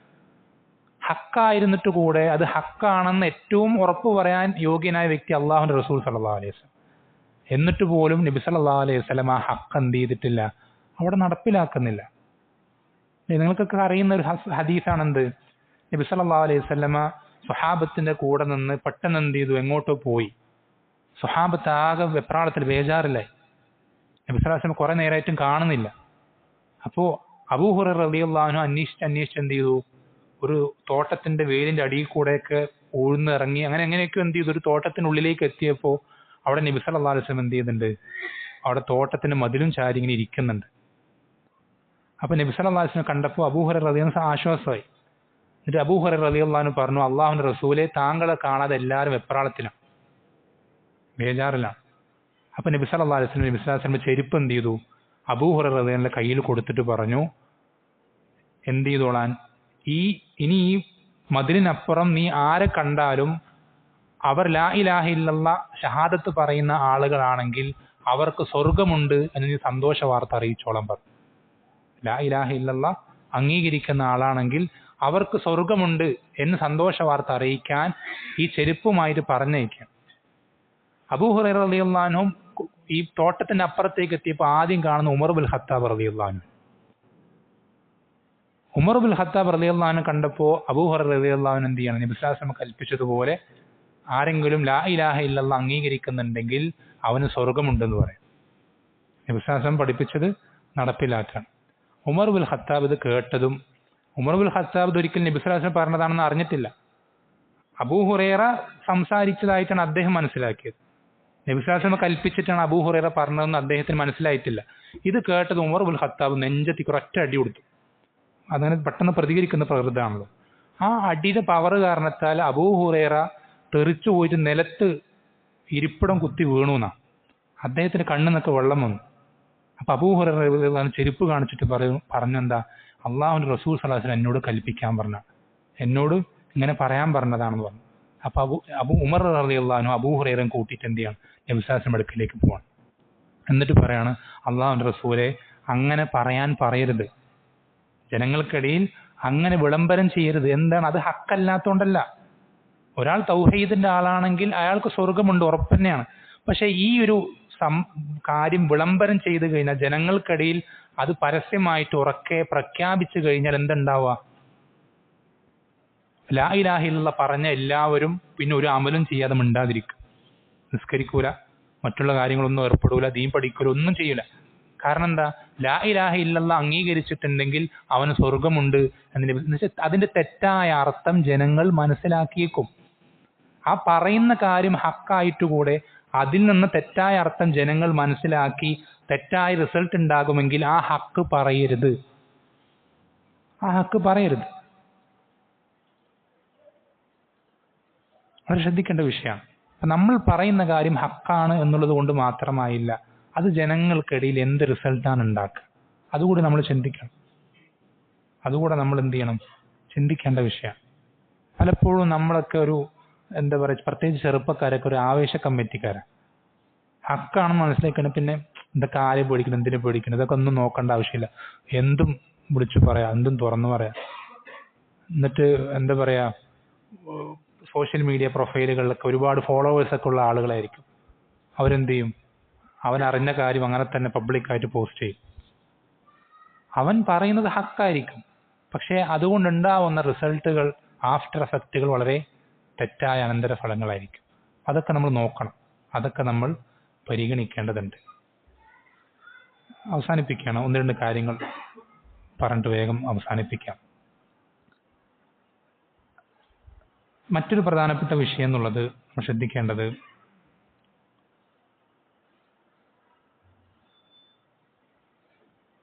നബി സല്ലല്ലാഹു അലൈഹി വസല്ലമയുടെ അധ്യാപനങ്ങളിൽ നമുക്ക് ധാരാളം പ്രാധാന്യത്തോടുകൂടെ പഠിപ്പിച്ചെന്നൊരു കാര്യമായി കാണാൻ സാധിക്കുന്നൊരു വിഷയമാണ് തിന്മകൾ കണ്ടാൽ പ്രതികരിക്കുക എന്നുള്ളത്. തിന്മകൾ കണ്ടാൽ പ്രതികരിക്കുക എന്നുള്ളത് വിശ്വാസം പഠിപ്പിച്ചെന്ന മൻ റഅ മിൻകുമുൽ മുൻകറ ഫല്യുഗയ്യിർഹു ബിയദി. നിങ്ങളിൽ ഒരാൾ ഒരു തിന്മ കണ്ടു കഴിഞ്ഞാൽ അവൻ ആ കൈ കൊണ്ട് എന്ത് ചെയ്യട്ടെ, അവന്റെ കൈ കൊണ്ട് ആ തിന്മയ്ക്കൊരു മാറ്റം വരുത്തട്ടെ. ഫൈലം യസ്തതി ഫബിലിസാനി, അവന്റെ കൈ കൊണ്ട് മാറ്റം വരുത്താൻ സാധിക്കില്ലെങ്കിൽ നാവ് കൊണ്ട് മാറ്റം വരുത്തട്ടെ. ഫൈലം യസ്തതി ഫബിഖൽബിഹി, നാവ് കൊണ്ട് മാറ്റം വരുത്താൻ സാധിക്കില്ലെങ്കിൽ അവന്റെ കൽബ് കൊണ്ട് അതിന് മാറ്റം വരുത്തട്ടെ. കൽബ് കൊണ്ട് എങ്ങനെ മാറ്റം വരുത്താം? കൽബ് കൊണ്ട് എങ്ങനെ മാറ്റം വരുത്താം? വളരെ ശ്രദ്ധിക്കേണ്ട ഗൗരവമുള്ള വിഷയമാണ്. കൽബ് കൊണ്ട് ഒരു തിന്മയ്ക്ക് മാറ്റം വരുത്തുക അല്ലെങ്കിൽ അതിനോട് ഇൻകാർ ചെയ്യുക എന്ന് പറഞ്ഞാൽ അതിന്റെ അർത്ഥം ആ തിന്മയെ പൂർണ്ണമായും വെറുക്കുക എന്നുള്ളതാണ്. ആ തിന്മയെ പൂർണ്ണമായും വെറുക്കുക എന്നുള്ളതാണ്. അതേപോലെ തന്നെ ആ തിന്മ നടക്കുന്ന സന്ദർഭങ്ങളിൽ നിന്നും മാറി നിൽക്കുക എന്നുള്ളതാണ്. ആ സദസ്സിൽ നമ്മൾ എന്ത് ചെയ്യാതിരിക്കുക, തുടരാതിരിക്കുക എന്നുള്ളതാണ്. ഇത് വളരെ ശ്രദ്ധിക്കേണ്ട ഒരു കാര്യമാണ്. നമുക്കെല്ലാവർക്കും നമ്മളിപ്പോൾ ശ്രദ്ധിക്കേണ്ട കാര്യമാണ്. നമ്മൾ സേഫായി, നമ്മൾ കറക്റ്റായി, നമ്മുടെ വിശ്വാസം ശരിയായി, ഞാൻ തൗഹീദുണ്ട്, എനിക്ക് ഈമാനുണ്ട്, ഞാൻ സ്വഹാബത്തിന്റെ അതേ ആദർശത്തിലാണ് എന്നുള്ളത് കൊണ്ട് മാത്രം ആയില്ല. നബി സ്വല്ലല്ലാഹു അലൈഹി വസല്ലം പഠിപ്പിച്ച ഒരു ഉദാഹരണം, വളരെ മനോഹരമായ ഒരു ഉദാഹരണമാണ്. ഒരു കപ്പൽ. ഈ കപ്പലിന് 2 തട്ടുകളുണ്ട്.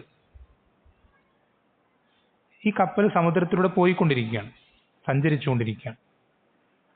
മുകളിലെ തട്ടിലും കുറച്ച് ആളുകളുണ്ട്, താഴത്തെ തട്ടിലും കുറച്ച് ആളുകളുണ്ട്. പ്രശ്നം എന്താണെന്ന് വെച്ചാൽ താഴത്തെ തട്ടിലുള്ള ആളുകൾക്ക് കുടിക്കാനുള്ള വെള്ളം കിട്ടണമെങ്കിൽ മുകളിലെ തട്ടിലേക്ക് കയറിപ്പോകണം. അപ്പൊ ഇവരിങ്ങനെ മുകളിലേക്ക് കയറിപ്പോയി ഇവർക്ക് മതിയായി, മടുപ്പ് വന്നു. എത്ര വട്ടം ഇങ്ങനെ കയറിപ്പോവാ, എപ്പോൾ വെള്ളം വേണമെങ്കിലും മുകളിലേക്ക് കയറിപ്പോകണം. അപ്പൊ ഇവരെന്ത് തീരുമാനിച്ചു? ഇവരെല്ലാവരും താഴെയുള്ളവരൊക്കെ കൂടി ആലോചിച്ച് മീറ്റിംഗ് കൂടിയിട്ട് തീരുമാനിക്കുകയാണ് എന്ത്, നമ്മൾ താഴ്ഭാഗത്താ, കപ്പലിന്റെ താഴ്ഭാഗത്ത് നമ്മൾ ഈ ഇരിക്കുന്നവിടെ ചെറിയൊരു ഓട്ടം ഉണ്ടാക്കിയാൽ നമുക്ക് ഇവിടെ തന്നെ വെള്ളം കിട്ടും. നമ്മൾ ഈ ഇരിക്കുന്നവിടെ ചെറിയൊരു ദ്വാരം ഉണ്ടാക്കിയാൽ നമുക്കിങ്ങനെ വെറുതെ മേലേക്ക് ഇങ്ങനെ പോകേണ്ട ആവശ്യമൊന്നുമില്ല. അപ്പോൾ എല്ലാവരും അംഗീകരിച്ചു, ശരിയാണ്, വെറുതെ ഇങ്ങനെ മേലെ പോകുന്നതിനേക്കാളും നല്ലത് ഇവിടെ തന്നെ ചെറിയൊരു ഓട്ടം ഉണ്ടാക്കലാണ്, ചെറിയൊരു ദ്വാരം ഉണ്ടാക്കലാണ്. താഴെയുള്ളവരൊക്കെ എന്ത് ചെയ്തു? അത് അംഗീകരിച്ചു, കൈയടിച്ച് പാസ്സാക്കി. താഴെയുള്ളവരൊക്കെ ആ തീരുമാനം അംഗീകരിച്ചു. മുകളിലുള്ളവർ അറിഞ്ഞു താഴെയുള്ളവർ ഈ കപ്പൽ ഓട്ടയാക്കാൻ പോവാണ്.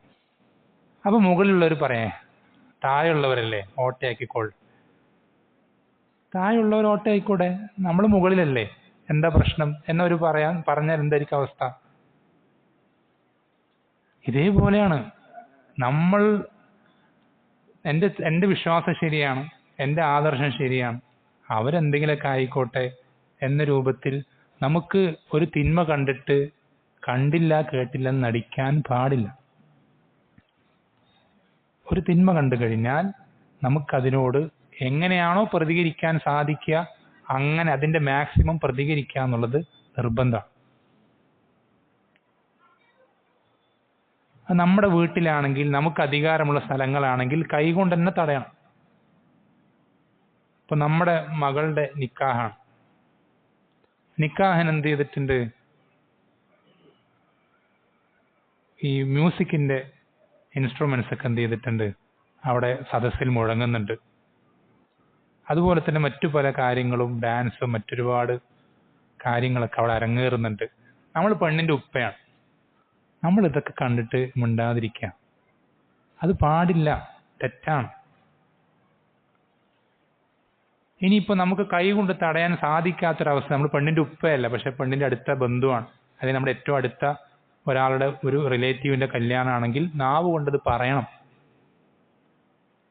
ഇനി ഇത് രണ്ടും പറ്റാത്തത്രയും സാഹചര്യം, അങ്ങനത്തെ ഒരു സിറ്റുവേഷൻ ആണെങ്കിൽ അവിടെ നിന്ന് ഏറ്റവും മിനിമം ഇറങ്ങി പോവുകയെങ്കിലും വേണം. ഇതൊന്നും ചെയ്യാതെ ഞാൻ ആ തെറ്റിലേക്കൊന്നുമില്ല, അവരെന്തെങ്കിലുമൊക്കെ ആയിക്കോട്ടെ, മുകളിൽ ഡാൻസും മ്യൂസിക്കും എല്ലാ കൂടിക്കലരുകളും ഇഖ്തിലാത്തും എല്ലാം നടക്കുന്നുണ്ടാവും, താഴെ പെണ്ണിന്റെ ഉപ്പ കാരണവന്മാര് എല്ലാവരും ഇരുന്നിട്ട് അവരെ ബാധിക്കാത്തൊരു വിഷയം പോലെ ഇരിക്കുന്നുണ്ടാവും. അവരും ഈ തെറ്റിന് കുറ്റക്കാരാവും, അവരും കുറ്റക്കാരാവും. ഏറ്റവും നല്ലൊരു ഉദാഹരണമാണ് ആര്? ലൂത്ത് അലൈഹിസ്സലാമയുടെ ഭാര്യ. ലൂത്ത് അലൈഹിസ്സലാമയുടെ ഭാര്യ. ലൂത്ത് അലൈഹിസ്സലാമയുടെ സമൂഹത്തിന് അള്ളാഹു നശിപ്പിച്ചത് എന്ത് കാരണത്താലാ? ഹോമോസെക്ഷുവാലിറ്റി.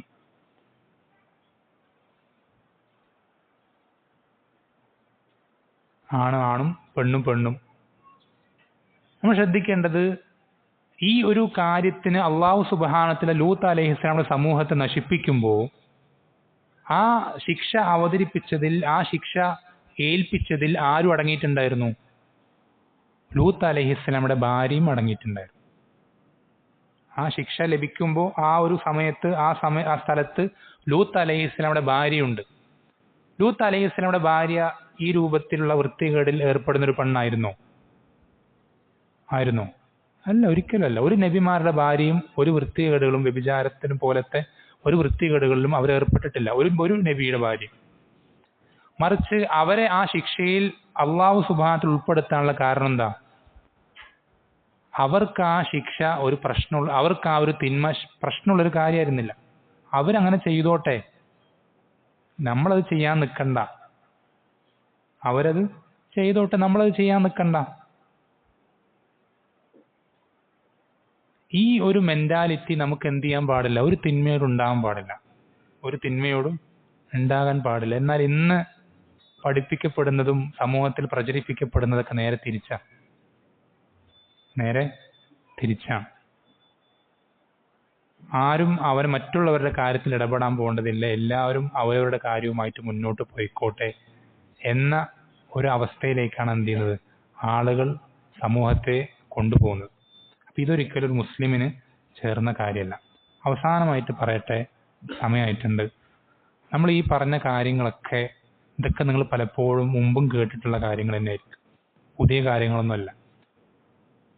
പക്ഷേ നമ്മൾ ശ്രദ്ധിക്കണം, നമ്മൾക്ക് ഈ അറിവുകൾ നമ്മുടെ ജീവിതത്തിൽ നമ്മൾ കുറേ കേട്ടു എന്നുള്ളത് കൊണ്ടല്ലല്ലോ കാര്യം. കേട്ടു എന്നുള്ളത് കൊണ്ട് കാര്യമില്ല എന്നല്ല. നമ്മുടെ തെറ്റുകൾ പൊറുപ്പിക്കപ്പെടാനും ഈമാൻ വർദ്ധിക്കാനും ഒരുപാട് ഹൈറുകൾ അതിലുണ്ട്. പക്ഷേ ശരിക്കും അതുകൊണ്ടുള്ള ഉപകാരം എന്നുള്ളത് നമ്മുടെ ജീവിതത്തിൽ പ്രവർത്തിക്കുമ്പോഴാണ്, മാറ്റങ്ങൾ വരുത്തുമ്പോഴാണ്. അതിന് നിങ്ങൾക്ക് ഏറ്റവും ആദ്യം വേണ്ടത് ദുആ ചെയ്യുക എന്നുള്ളതാണ്. നിങ്ങൾ അങ്ങേയറ്റം ദുആ ചെയ്യണം, പ്രാർത്ഥിക്കണം, അങ്ങേയറ്റം പ്രാർത്ഥിക്കണം.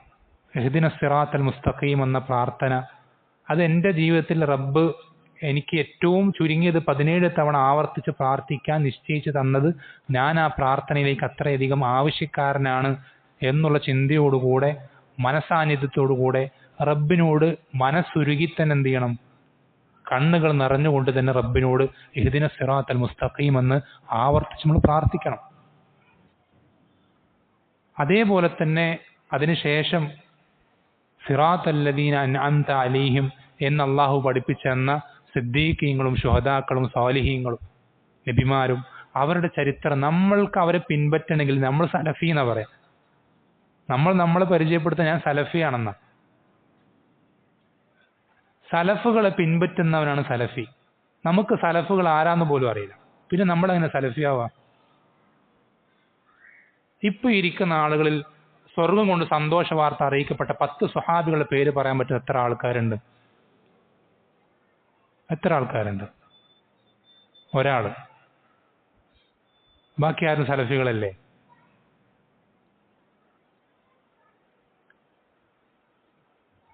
സലഫുകൾ അറിയാത്ത ഒരാൾ എങ്ങനെ സലഫിയാവാം?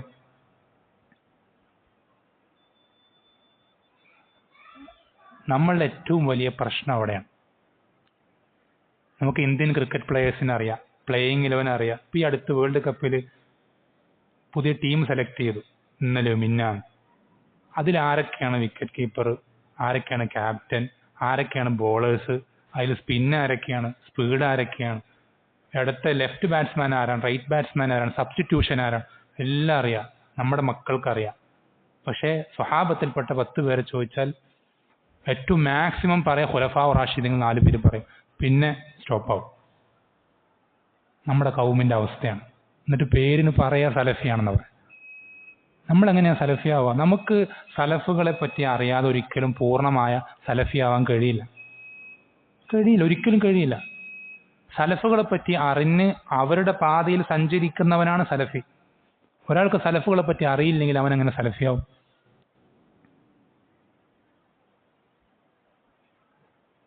നമ്മുടെ മക്കളുടെ കാതുകളിലേക്ക് ഏറ്റവും കൂടുതൽ കേൾക്കുന്ന പേരുകൾ ആരുടെ? സിനിമാ താരങ്ങളുടെ, സ്പോർട്സ് താരങ്ങളുടെ, മറ്റ് ഫേമസ് പേഴ്സണാലിറ്റികളുടെ ആണ് സ്വഹാബത്തിൻ്റെതിനേക്കാളെങ്കിൽ നമ്മൾ നമ്മുടെ മക്കളെ വളർത്തുന്ന ശരിയായ രൂപത്തിലല്ല. മനസ്സിലാക്കിക്കോ. നമ്മൾ നമ്മുടെ മക്കളെ വളർത്തുമ്പോൾ അവരുടെ ചെവികളിലേക്ക് ഏറ്റവും കൂടുതൽ ആവർത്തിച്ച് കേൾക്കപ്പെടുന്നത് ഇത്തരം വൃത്തികെട്ട മോശപ്പെട്ട ആളുകളുടെ പേരുകളാണെങ്കിൽ നമ്മുടെ മക്കൾ ശരിയായ റൂട്ടിലേക്ക് എത്തൂല. അവരൊരിക്കലും സ്വഹാബത്തിന് മാതൃകയാക്കൂല. ജീവിതത്തിൽ ഉടനീളം മണിക്കൂറുകൾ കണക്കെ മെസ്സിയുടെയും റൊണാൾഡോയും വീഡിയോകൾ കണ്ട് അവരുടെ സ്കില്ലുകളും മറ്റു കാര്യങ്ങളും ഗോളുകളും സെലിബ്രേഷനുകളൊക്കെ കണ്ട് അതിന്റെ പുറകെ മറ്റു ക്രിക്കറ്റ് മാച്ചുകളൊക്കെ കണ്ട് രാത്രി മുഴുവൻ ചെലവഴിക്കുന്ന വിദ്യാർത്ഥി, ഒരു കുട്ടി ഒരിക്കലും എന്ത് ചെയ്യില്ല, അവൻ സ്വഹാബത്തിനെ പോലെ അബൂബക്കറിനെ ഉമറിനെ പോലെ ആവൂല. ഒരിക്കലും ആവൂല. എങ്ങനെ വളർന്നു വരുന്നു അങ്ങനെ ആവുള്ളൂ. അത് ശ്രദ്ധിക്കേണ്ട വിഷയമാണ്. സമയമായിട്ടുണ്ട്. അപ്പോൾ നിങ്ങൾ എന്ത് ചെയ്യണം? വളരെ ഗൗരവത്തിൽ തന്നെ ഈ ഒരു വിഷയം ശ്രദ്ധിക്കണം.